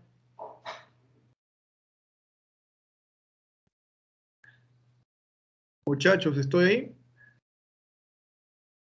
Se me fue la señal. Sí, otra vez se le escucha, pero por momentos como que se le va unos segunditos. Listo. Ya. Sigo entonces. Entonces la episiotomía medial versus el medio lateral, se ha enseñado clásicamente que la episiotomía mediana es la mejor. Se ha enseñado clásicamente que la episiotomía mediana es la mejor. ¿Por qué? ¿A qué se le atribuye? Que es una episiotomía fácil de hacer, que es una episiotomía de fácil sutura, ¿sí? Que sangra menos, se ha imbuido esa idea en la formación, pero hoy, 2021, sabemos que es una episiotomía. Si bien tiene esas características de fácil de hacer, de cortar y suturar, se puede desgarrar con mucha facilidad o con más frecuencia se desgarra hacia el recto, hacia la mucosa rectal, hacia el ano. Es decir, jala morbilidad, jala morbilidad. De tal manera que la episiotomía, si tenemos que hacer, de lejos, la más recomendada sería la medio-lateral. Eso ha cambiado. Y digo eso porque he visto preguntas de la época de los dinosaurios, hace 20 años, que le daban énfasis, pues, ¿no?, a la episiotomía mediana. Entonces, la medio-lateral es la que, si vamos a hacer una episiotomía, preferible hacer una medio-lateral. Y sí, es muy sangrante porque está en vecindad a la arteria pudenda que está emergiendo casi en radios 7 a 9, está emergiendo la arteria pudenda y podemos lacerarnos. De hecho, son las episiotomías que tienen alta posibilidad de que forme hematomas. Y el hematoma ahí se va como si fuera un globo, no tiene pared que lo contenga, salvo la fosa isquiorrectal, y ahí se puede depositar 1 litro de sangre. Así puede complicarse, ¿sí? Entonces, eso tener en cuenta la anatomía. Cuando uno hace la episiotomía, hay que tener en cuenta en qué momento hacerla. Cuando la cabecita está coronando en la vulva. Cuando la cabeza, no es que esté dilatado completo el cuello uterino, no, sino cuando está coronando la vulva de la mamá y vemos una apertura de 4 o 5 centímetros, ¿sí? Y ya está delgada la vulva, en ese momento podemos hacer la episiotomía. Para esto debemos limpiar la zona, hacer asepsia, antisepsia. Se supone que ya al momento del parto, al momento que ingresa a la dilatación, hemos hecho la limpieza, la asepsia, antisepsia de esta zona, solución de yodóforo, yodopovidona, isodine, soluciones de clorhexidina, sablón, limpiamos esta zona y tenemos que poner anestesia local. Tenemos que necesariamente poner anestesia. Entonces nuestras manos, ahí en la gráfica, Felipe, se ve esta gráfica de esta mano con un guante celeste, ¿no? Que ha ingresado entre la tijera y la cabecita. ¿Por qué ha puesto la mano entre la cabeza y la tijera? Porque acá puede pasar iatrogenia. Porque si tú le mandas la tijera, y está el pabellón auricular, se puede seccionar el pabellón auricular, ¿sí? O puede estar el cordón umbilical y puede seccionar el cordón umbilical. Entonces tienes que poner tu mano como un elemento que va a separar la cabecita de la vulva. Es necesario que ponga la cabecita. Ah, pero me olvidaba. Pone la mano para separar y procedes a infiltrar anestesia, lidocaína. La lidocaína que se usa en estos casos es la de sinepinefrina, ¿no? Al 20% sinepinefrina. ¿Sí? Cargas tu jeringa con más o menos 20 centímetros cúbicos y uno ingresa y tu mano de tal manera que se para que también, preferible que te hinques tu dedo a que le hinques al globo ocular o la cabecita del cuero cabelludo del bebé. Porque la aguja cuando tú ingresas puede como está tan delgado el periné, la aguja puede salir y salir al cuero cabelludo. ¿Te das cuenta lo que puede ocurrir? Entonces tus dedos están ahí ¿para qué? Para separar la cabecita y poder hacer que la aguja también sientas el recorrido de la aguja conforme va ingresando el periné. Y claro, nadie quiere hincarse con la aguja, es una exageración lo que le estoy diciendo. Pero diría, ¿no? Preferible que te hinques el dedo que le des en el cuero cabelludo del bebé o le des en el globo ocular, por mencionar. Entonces, infiltras con lidocaína en radio, pues, ¿no? De tal manera que ejerces una especie de abanico. Saliendo y entrando, todo un abanico. Y aspirando a la vez, procurando que no te lleves de encuentro a algún vaso. Porque si te vas a una vena o arteria importante, la lidocaína va a viajar por el torrente sanguíneo y ya sabes que la lidocaína puede tener efecto a nivel cardíaco.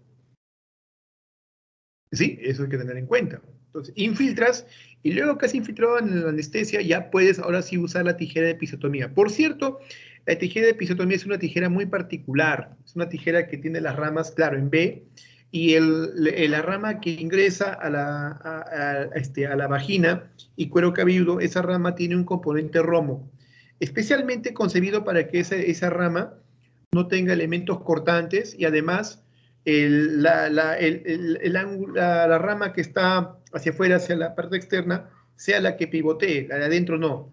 De tal manera que con eso minimizas, pues, ¿no?, la laceración por este elemento punzo cortante, la tijera, hacia el frente. Es una tijera especial, tijera de episiotomía. Tiene un nombre particular, ahorita no me acuerdo, pero es la forma que se hace. ¿Cuánto de corte se hace? Si vas a hacer una episiotomía de 1 o 2 centímetros, no tiene sentido que la hagas. Si vas a hacer una episiotomía de 1 o 2 centímetros, mejor no lo hagas. Mejor espera que se produzca el desgarro en las suturas. La episiotomía es porque vas a hacer una incisión de unos 3 centímetros, 3, 4 centímetros, aprox. Porque tú esperas generar en tu desgarro las condiciones para que tú puedas hacer un desgarro controlado, salga bebé y no tenga mayores otras alteraciones. Eso hay que tenerlo en cuenta. Muy bien, continúa Felipe.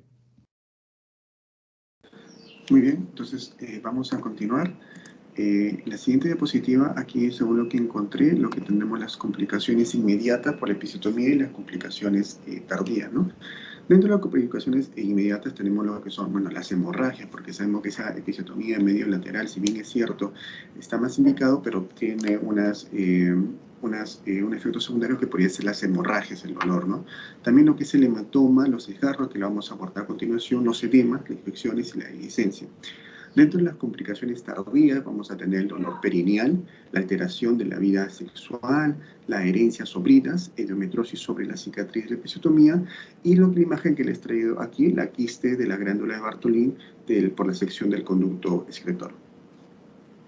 Bien, ahora en la siguiente diapositiva, muy bien, si hemos hablado de los desgarros, tenemos que conocer esta clasificación que se tiene de los desgarros, ¿no? Los desgarros se van a clasificar en 4 grados. De ellos, los desgarros de 3 y 4 se van a ser considerados como la lesión obstétrica del esfínter anal o ASIS. A la vez, estos cuatro estadios, a la vez el grado número 3 se va a subclasificar a la vez en 3A, 3B y 3C. Entonces vamos a hablar de ellos. En el grado 1, como ustedes pueden ver en la imagen superior izquierda, lo que vamos a encontrar es una lesión del epitelio vaginal o de la piel perineal, ¿no? En el grado número 2 vamos a tener una lesión de los músculos del periné sin afectar el esfínter anal. Entonces, si hablamos de los músculos del periné, vamos a tener, puede ser una laceración del músculo bulboespinoso y superficial. Ya cuando hablamos del grado 3 como tal y se subdividen en 3A, 3B y 3C, tenemos que tener en cuenta que si el esfínter anal externo se lacera en menor de un 50%, será clasificado como un 3A. Si hay una lesión del esfínter externo, más del 50%, como una 3B, y si hay una afectación del esfínter externo y también del interno, una 3C. Y también la de 4º grado es cuando ya hay una afectación de la mucosa rectal. Esta clasificación es muy importante porque los reparos que vamos a abordar en las siguientes diapositivas también parten de esta clasificación.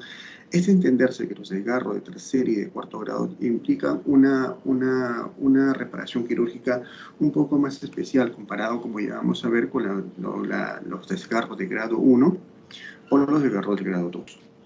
Ahora vamos a la siguiente diapositiva. Bien, ahora vamos a abordar aquí sobre la anatomía del esfínter anal, la clínica y el diagnóstico. Recordemos brevemente que el esfínter interno va a ser aquel esfínter involuntario, ¿no? En cambio, el esfínter externo va a ser aquel voluntario. Si hay si en la episiotomía medio lateral, por ejemplo, se lastima el esfínter anal externo, entonces va a haber una pérdida de esa continencia voluntaria que va a tener la persona. Entonces, en la clínica acá es muy importante evaluar, ¿no? Hacer un tacto rectal y vaginal después del parto, de cada parto, contracción del esfínter anal por el paciente, y un gran porcentaje mencionar del diagnóstico inmediatamente no se logra diagnosticar.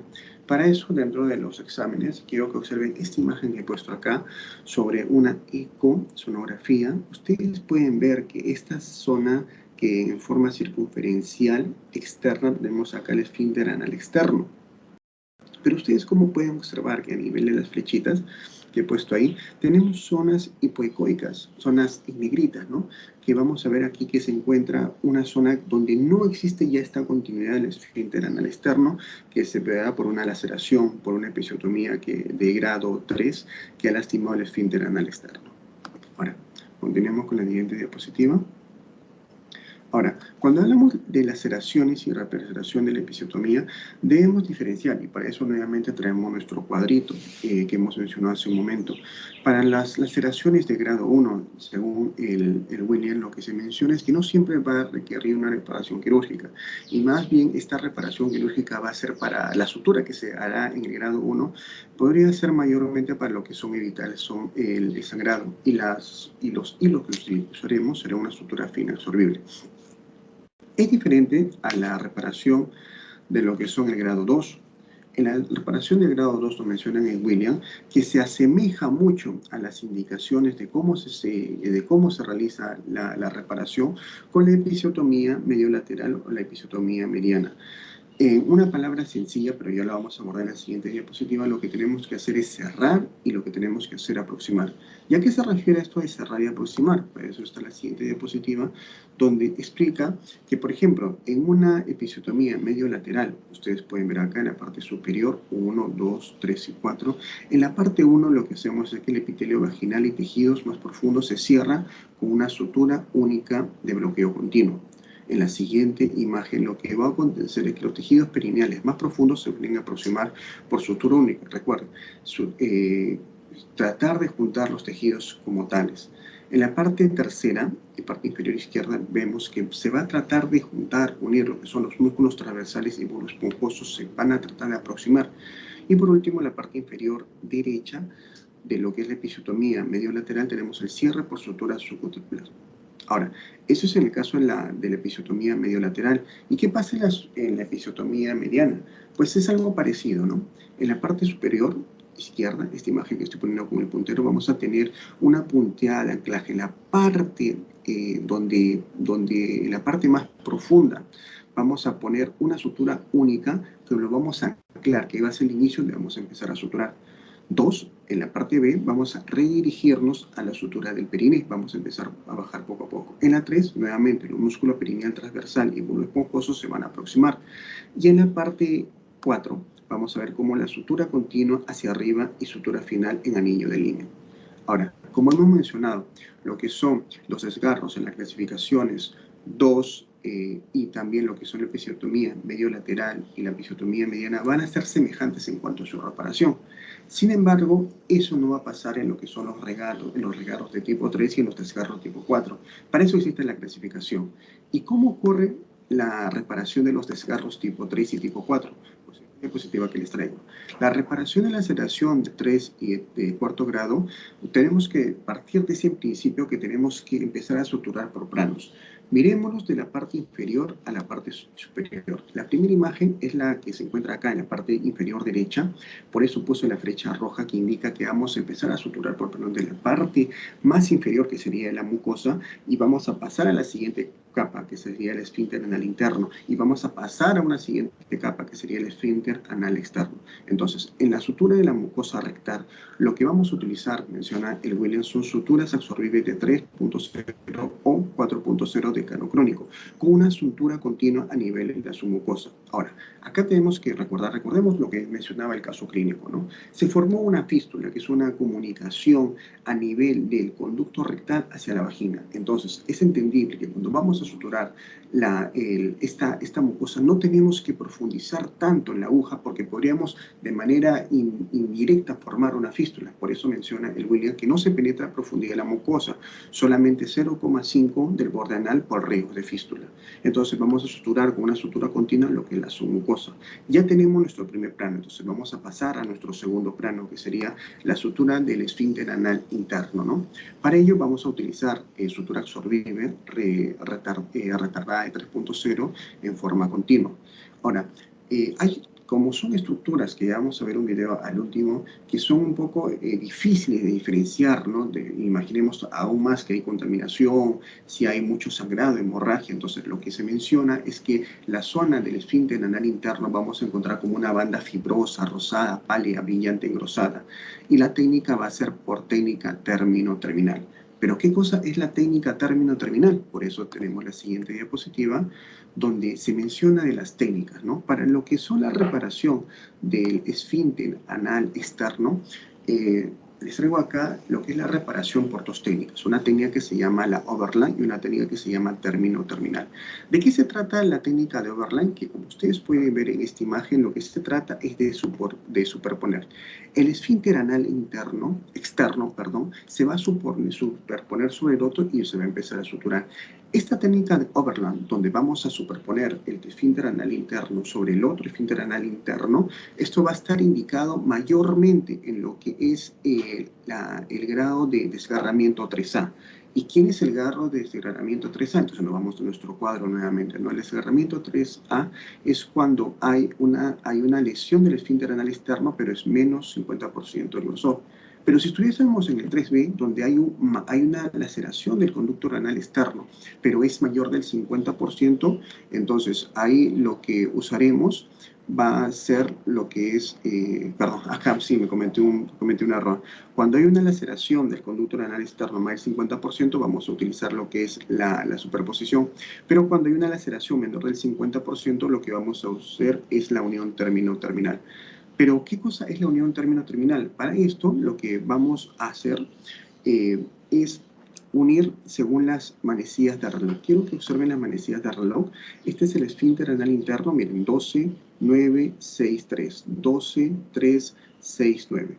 Lo que vamos a hacer en primer lugar, y nos vamos a esta imagen que ocurre acá, primero al inicio, donde dice A, nos vamos a la cápsula posterior. Ahí vamos a poner una primera sutura que va a ser nuestro anclaje, nuestro inicio. A continuación, de esa sutura en el punto número P, donde es P, en 6, vamos a poner otra sutura en el punto inferior. El punto número 6 es un poco más interesante, por lo que vamos a hacer va a ser una sutura en 8. Miren ustedes, observen cómo es la sutura.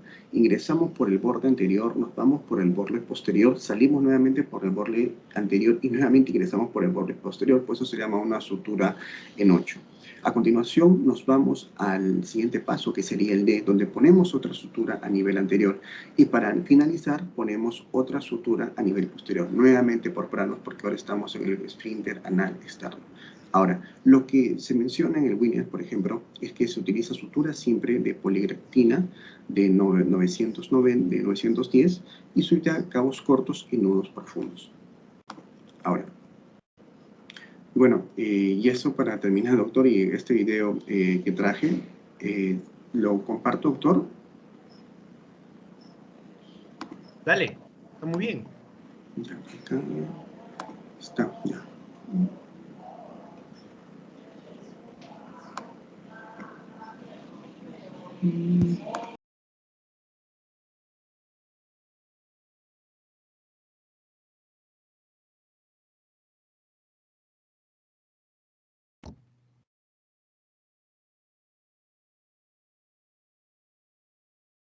No tiene audio, ¿no?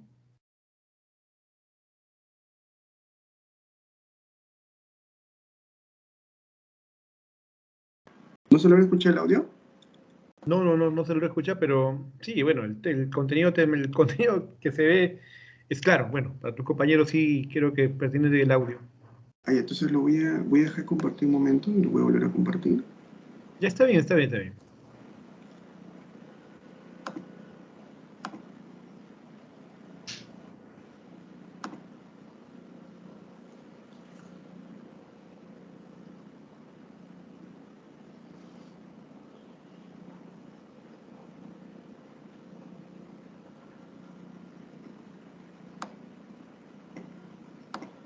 A continuación, mostraremos un video de la corrección de un desgarro perineal grado 4 con compromiso completo del esfínter y de la mucosa rectal.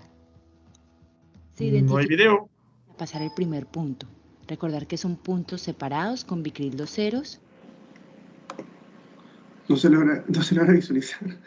No puedo ver. Ya, si no es así, entonces, enfócalo en el video. No hacer comentario en voz alta. Ya.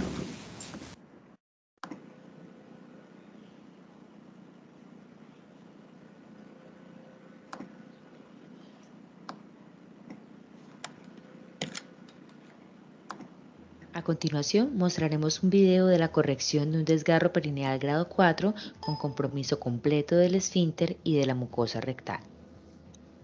Se identifica el ángulo para pasar el primer punto.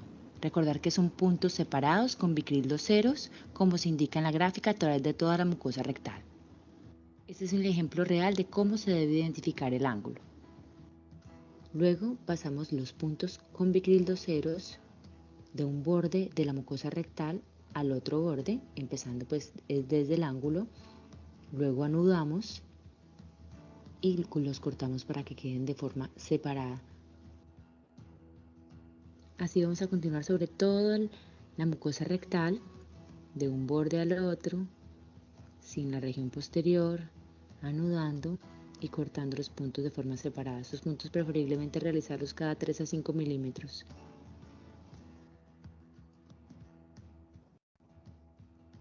La recomendación principal es pasar los puntos evitando la luz intestinal. De esta forma disminuye el riesgo de fístulas. En teoría no se requiere otro plano superficial para asegurar la disminución de riesgo de fístulas. Con ayuda de pinzas Alice vamos a identificar los extremos del esfínter previa aplicación de una adecuada anestesia en los tejidos, que nos ayudará mucho. Estas son las principales técnicas descritas para corrección del esfínter. La primera es la técnica overlap y la segunda es la técnica end-to-end. En este caso vamos a utilizar la técnica end-to-end con Vicryl 1, pasando los puntos de un extremo al otro.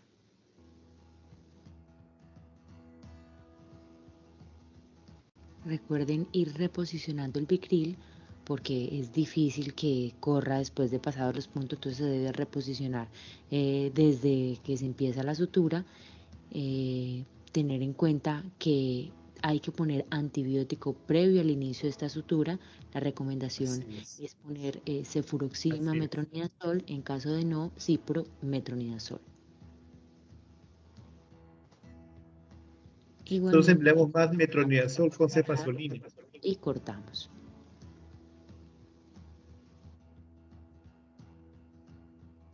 Aquí vamos a pasar los siguientes puntos en el extremo superior del esfínter, de la misma manera que pasamos los anteriores.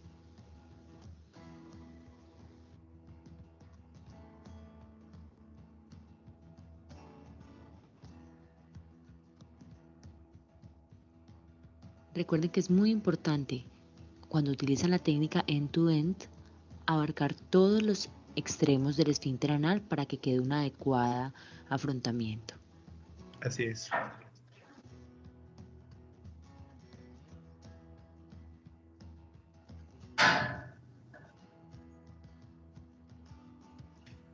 Este es un procedimiento que definitivamente debe hacerse en sala de operaciones, puesto que de acá se requiere la mejor colaboración de la paciente y acá no es un tema de anestesia local.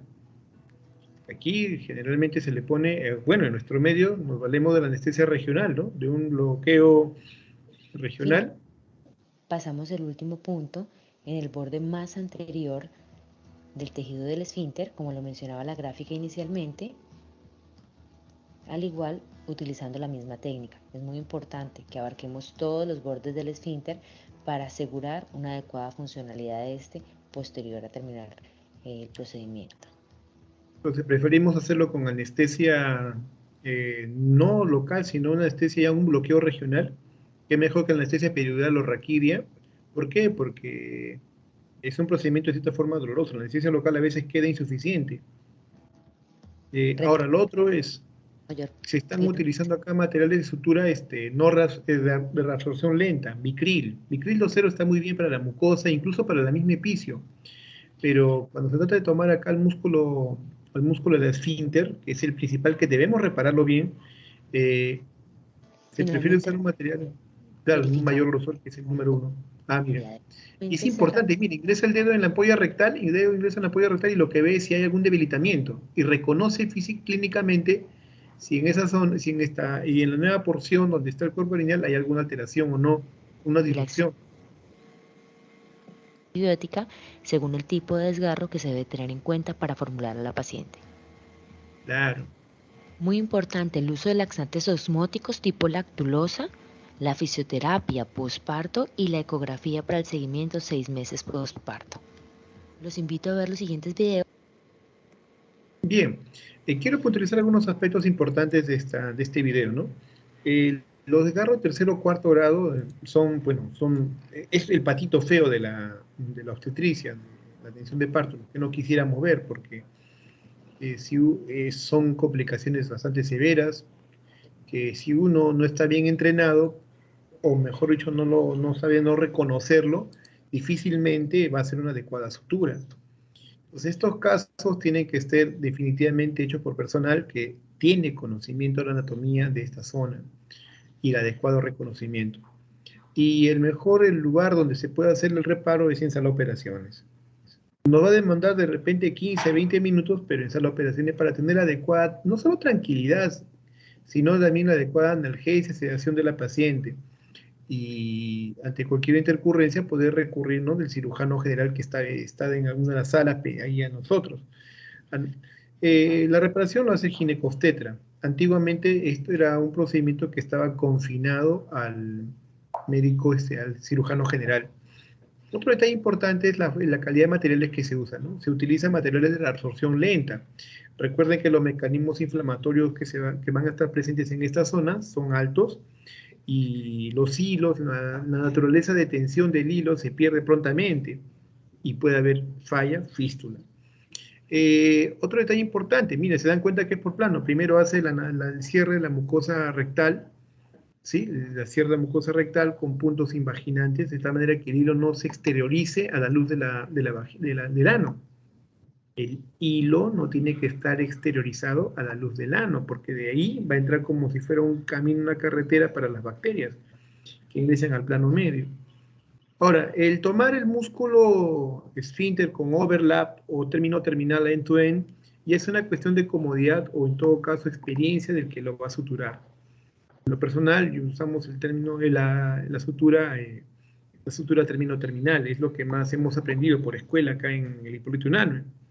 Una vez que uno sutura el plano muscular del esfínter del ano, ya viene el cierre del conglomerado del otro grupo que es el bulbo cavernoso y el transverso perineal superficial. Uno lo sutura, ese es el plano medio, y luego ya viene el plano superficial que es de la mucosa vaginal y el de la piel, ¿no? Y esto lo puede hacer uno ya con un surjet continuo o puntos separados, y eso es comodidades que lo hace. Y importantísimo después de esto es el cuidado que va a tener en la cicatrización. La higiene de esta zona es importante para evitar su contaminación. Si bien es la zona anal donde ya hay discretas de bacterias gram negativas, anaerobias, importante es que después de cada vez que haga deposición, que cada vez que defeque, haga una buena limpieza prolija. Pero tampoco significa que le va a poner pues desinfectante a cada rato. Tiene que haber una limpieza adecuada, porque si vas a emplear a cada rato, vas a ponerle clorexidina o vas a poner Llovizol, le va a cambiar el pH vaginal, va a cambiar el pH en medio, y además estos productos son en cierta forma, tienen capacidad de producir necrosis tisular. La deodopovidona del yodóforo puede producir en grado de necrosis tisular, y puede afectar la calidad del hilo, lo debilita. Entonces hay que tener mucho cuidado con la limpieza. No es que hay que agregarle toda la vez yodopovidona o isodina a estas zonas. La limpieza con agua y jabón es muy importantísima. La antibiótico terapia profiláctica, metrocipro. Yo diría que tienes que agarrar los tres espectros, ¿no? Por parte de la piel externa, gram positivos. Por parte de la flora intestinal que va a salir, gram negativos, y anaerobio frecuente, gram negativos. Entonces va muy bien el uso de metro, cipro, clinda, genta, y deberíamos complementarle pues para gram positivos si no es una cefalosporina primera o segunda generación. Entonces empleamos cefazolina en las primeras, como profiláctico antes de que se haga la cirugía. Cefazolina, le ponemos la primera carga de cefazolina junto con su metro nidazol, 500 endovenoso cada 8 horas. Y luego continúa por los siguientes días, ¿no? Las primeras 24 horas endovenoso, y luego le pasamos un esquema bioral. Y darle productos que hagan que la generación de la materia fecal no sea pues tan compacta, dura, ¿no? Y ahí tiene un gran valor pues no el uso de lactulosa. Eso es para que la deposición sea más fluida, y además el ampolla rectal, el esfínter del ano, tenga menos trabajo, o que sea menos expuesto a contracción, relajación, para que no se pueda pues de hacer dehiscencias, que los puntos se liberen. Y el seguimiento posteriori. La experiencia con respecto a la ecografía de la ampolla del esfínter es muy pobre en nuestro medio. Esto de las ecografías del esfínter y esa reconstrucción muy bonita que se ve la ecografía 3D, viene a ser ya un aporte más reciente. Esto es lo que se está preconizando en los últimos 5 años. Todavía no hay una experiencia en nuestro medio acerca de hacer las ecografías a este nivel, el uso de traductores a ese nivel. Yo creo que eso va a ir desarrollándose en los siguientes años. Pero frente a esto, lo más frecuente, lo que más podemos enfrentar es tener una episiotomía o un desgarro que remedie una episiotomía, un desgarro de segundo grado que remeda en características a la episiotomía al momento de suturarlo. Eso es lo más frecuente, lo que más podemos ver. ¿Sí? Al respecto, si yo no tuve la misma suerte de compartir video como lo hace Felipe, vamos a ver. Quiero compartir acá un video de la sutura de un desgarro, una episiotomía medial. A ver si tengo más suerte.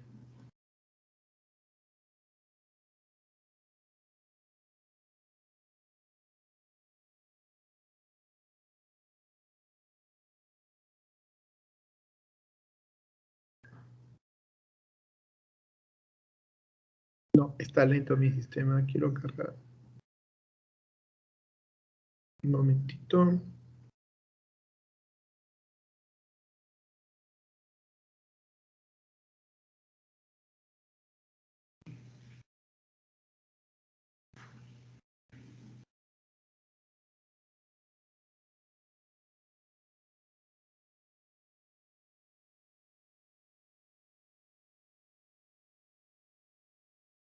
¿Qué tal se ve el video? Sí. Sí se ve, doctor. Correcto. Estoy sacando, estoy exprimiendo hasta el último. Esta laptop ya está lenta ya. Es un Celeron. Vamos, carga.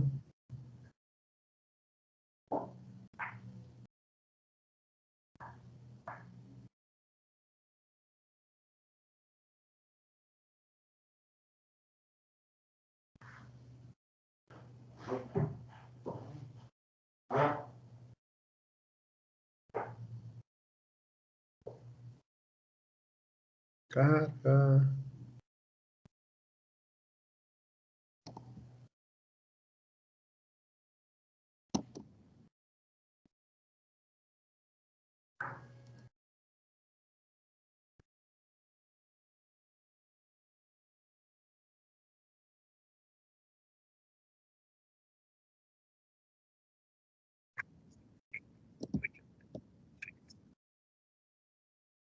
No estoy compartiendo, ¿no?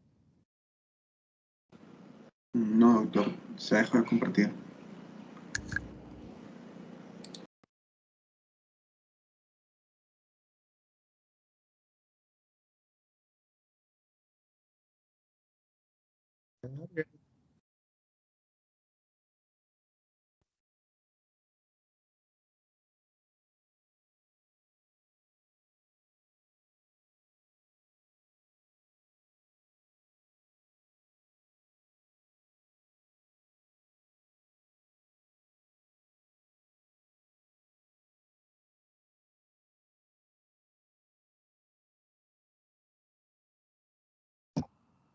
Estoy exigiendo demasiado al sistema.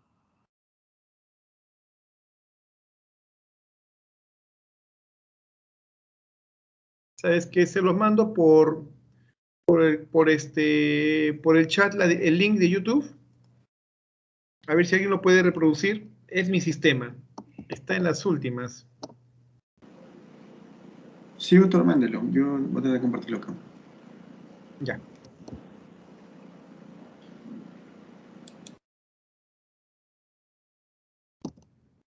Fin de semana va con una laptop nueva como el lugar.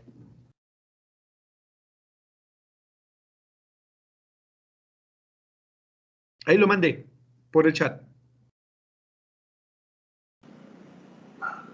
Ya, doctor, voy a abrirlo, voy a tratar de compartirlo. Gracias. Gracias.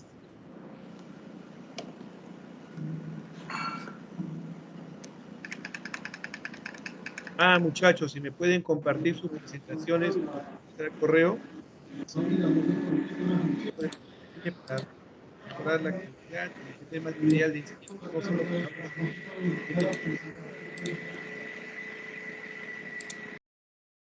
Disculpe, doctor, no se le ha escuchado, doctor.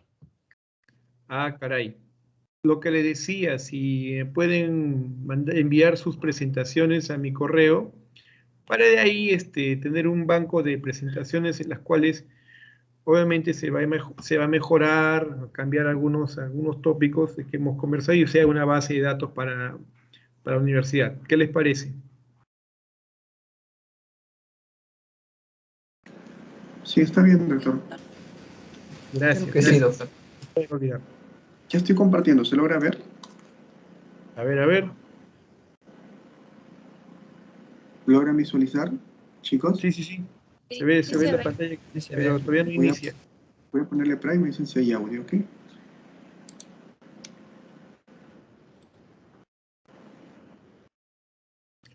El fondo de la lesión, apex of the bone. No hay Se audio. coloca un punto en la parte superior de la incisión que se ha hecho en la vagina.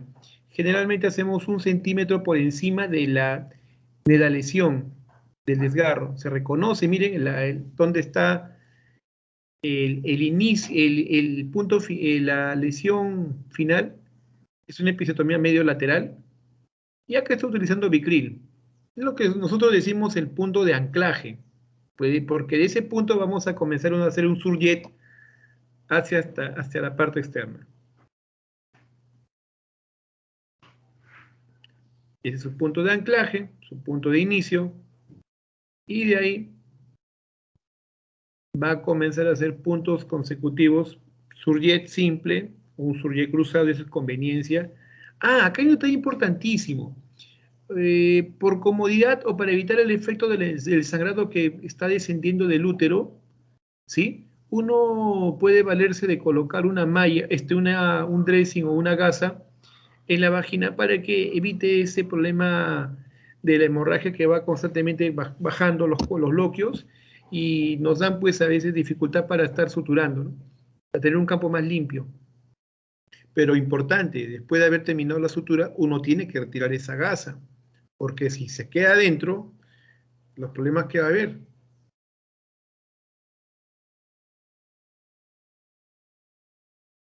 En algunas instituciones han tenido problemas con esto de la gasa. ¿Y qué ha pasado? Que terminaban de suturar y la gasa pues se fue con todo hacia adentro. Y se le da de alta y al cuarto o quinto día viene la paciente con un olor fétido en vagina y ella claramente con la gasa en la mano dice, doctora, vengo a hacer mi denuncia porque me he ido a mi casa y en lo que he estado yo bañándome, ocupándome, olía mal mi vagina y ha caído esto. Esto es una tele y lo muestran, ¿no? Se han olvidado una gasa en mi vagina, negligencia médica, le voy a hacer un juicio. Así de dramático puede ser. Entonces, esto de la gasa o un apósito que coloca en la vagina para no tener la molestia de la hemorragia, es importante, pues, ¿no? Retirarlo, no se nos puede olvidar. Miren, está llegando ya al límite, a la frontera entre la piel y la mucosa, está haciendo puntos con surjet, son puntos con surjet. Todavía no ha cerrado el plano de los músculos, el bulbo cavernoso, transverso perineal, no, solo está en plano mucosa.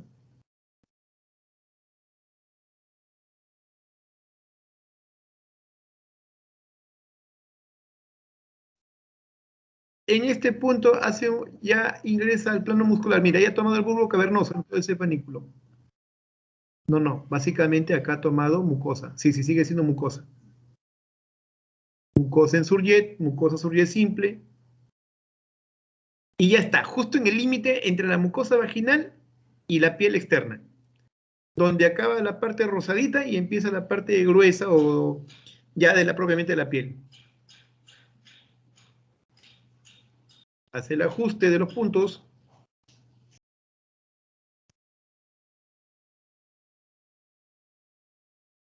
Ahí lo cierra, mejor dicho, ahí termina de poner la tensión. Y miren, con la aguja entra por detrás y va a salir en el plano de los músculos bulbocavernosos.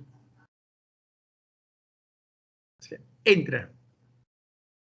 ¿Para qué? Para que ahí comience a suturar el siguiente plano de los músculos, el perineo superficial y el músculo, el bulbo cavernoso. Puede dejar de compartir, Felipe.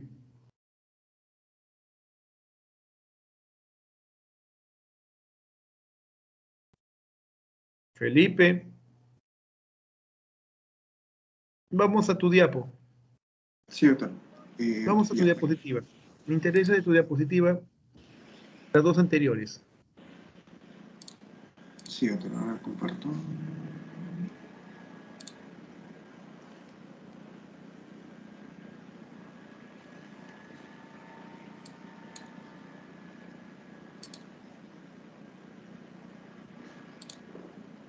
Sí, doctor. Ya estoy proyectando. Ya, está bien, me espero. ¿Logra visualizarlo, doctor? Ya estoy compartiendo. No, está cargando. En mi sistema está tratando de cargar. Ya está, correcto. Vuelve al anterior. Ya, al anterior. A las dos anteriores. ¿La anterior? Claro, muy bien. Es importante entonces tener en cuenta qué grado de desgarro es. Este sistema de clasificación de 4 grados es muy útil. Como bien mencionas, el de primer grado es todo lo que afecta o la mucosa o la piel perineal, pero no afecta al plano de donde está el transverso perineal o el bulbo cavernoso, o bulbo membranoso, me parece que lo denominan ahí. La opinión actual es que si es un desgarro de primer grado, pequeño, una abrasión, la opinión actual dice, no es necesario que lo sutures, déjalo, que eso solito va a cicatrizar, va a epitelizar. La opinión actual, ¿no? Un desgarro de primer grado no se debería suturar en la medida que no sea amplio, extenso, ¿sí? O sangrante. Puede quedar ahí.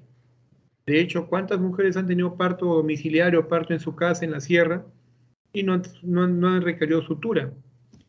La opinión actual dice, mientras no sea grande, no sea extenso, no sea muy sangrante, un desgarro de primer grado no requeriría sutura. El otro, desgarro de segundo grado es cuando ya afecta de alguna manera al músculo de periné. ¿Quién es el periné? ¿Quién es el periné? En constitución, el bulbo membranoso, bulbo cavernoso, esta hamaca de la horquilla. 2, el transverso perineal superficial, y ahí entraría el rafe anovulvar, ¿no? Entonces, este es el segundo plano. El tercer plano definitivamente tiene que ver con el esfínter del ano. Se dice que el esfínter del ano tiene dos porciones, la porción externa y la porción interna. Se dice que es un desgarro 3A cuando afecta a menos del 50% del esfínter externo. 3B cuando afecta más del 50% del espesor del esfínter externo, pero aún no compromete el esfínter interno. Y 3C es que definitivamente tanto el externo como el interno han sido afectados. Y de cuarto grado, sencillamente es una comunicación de la mucosa vaginal con la mucosa rectal. Se ha producido una comunicación de tal manera que la mucosa vaginal y la mucosa rectal están, pues, ¿no?, ambas expuestas. Bien. Y esta es la clasificación OASIS. Siguiente. Siguiente diapo, Felipe. Importante que cuando uno va a hacer la sutura de un desgarro, reconozca de una episiotomía o un desgarro que se ha dado, casi siempre va a tener esa naturaleza, descubrir dónde está el ángulo final. El ángulo final o el ángulo de inicio de la sutura. En todo caso, ver en la mucosa vaginal a dónde termina el desgarro que se ha hecho. Es importante conocer esta zona de inicio. ¿Por qué? Porque de esa zona, de este punto, 1 centímetro por arriba, se estila poner un punto por encima, 1 centímetro por encima donde llega el final del desgarro, 1 centímetro por arriba, se hace un punto único de anclaje o el punto del cual va a empezar toda esta sutura. Y en adelante hacemos una sutura surge continuo o surge cruzado, esto ya es comodidad del cirujano, del que lo hace la sutura, de tal manera que llega más o menos al límite o frontera que hay entre la mucosa vaginal y la mucosa vaginal y la piel. En ese punto de lo que estaba yendo el surget, ingresa ya y toma más la extensión de lo que es el músculo bulbocavernoso. Y de ahí en adelante son puntos ya de segundo plano, ¿no? El plano del músculo perineal. Una vez que lo afronte, aquí puede ser puntos sueltos o punto en surjet. Una vez que afronte eso, ya viene la sutura de la piel. Pero hay un detalle importantísimo que es bueno comentar, ¿no? Cuando uno hace un surjet, debe saber que si se suelta una porción de ese surjet o se corta, se abre una porción de ese surjet, se abre todo.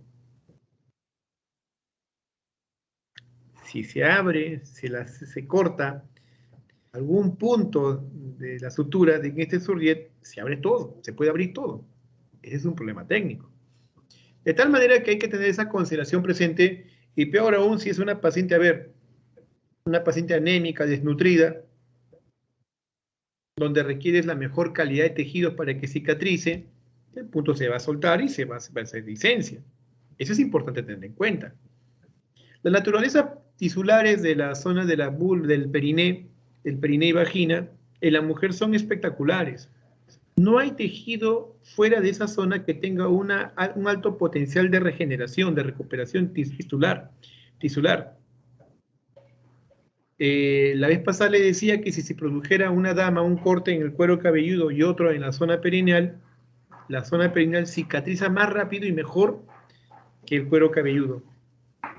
Y es porque esta zona biológicamente está mejor preparada para una pronta y buena cicatrización.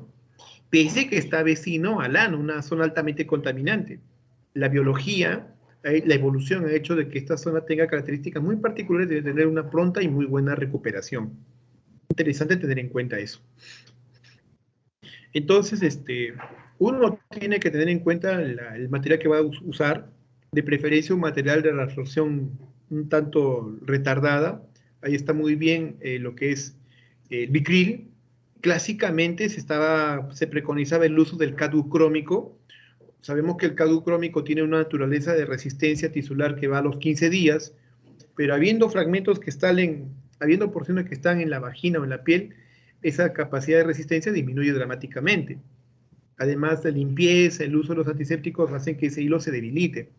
De tal manera que la mejor opción sería Vicryl, ¿no? Vicryl tiene una resistencia que va más allá de los 15 días, 30, 45 días, y es una muy buena opción emplear Vicryl.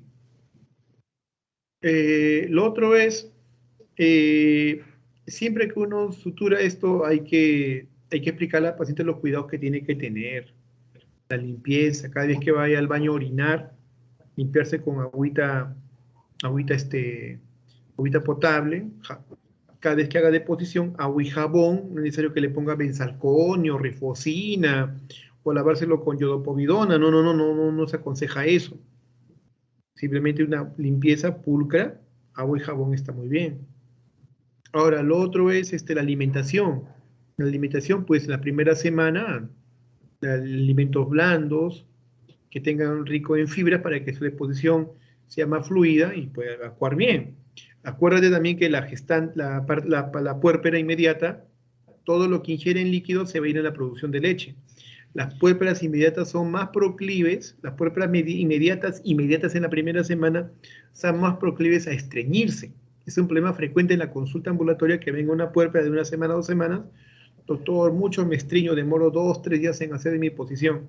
Y es porque todo lo que ingieren en líquido se va en la formación de leche, en la formación del solvente de la leche materna, no el soluto. El soluto ya viene dado por las proteínas, lo más selecto en la alimentación. ¿Ya, jóvenes? Bien. Felipe, buena presentación, complementamos muy bien lo que estábamos desarrollando en parte de sesiones anteriores. ¿Y ¿habrá alguna pregunta más para la discusión final?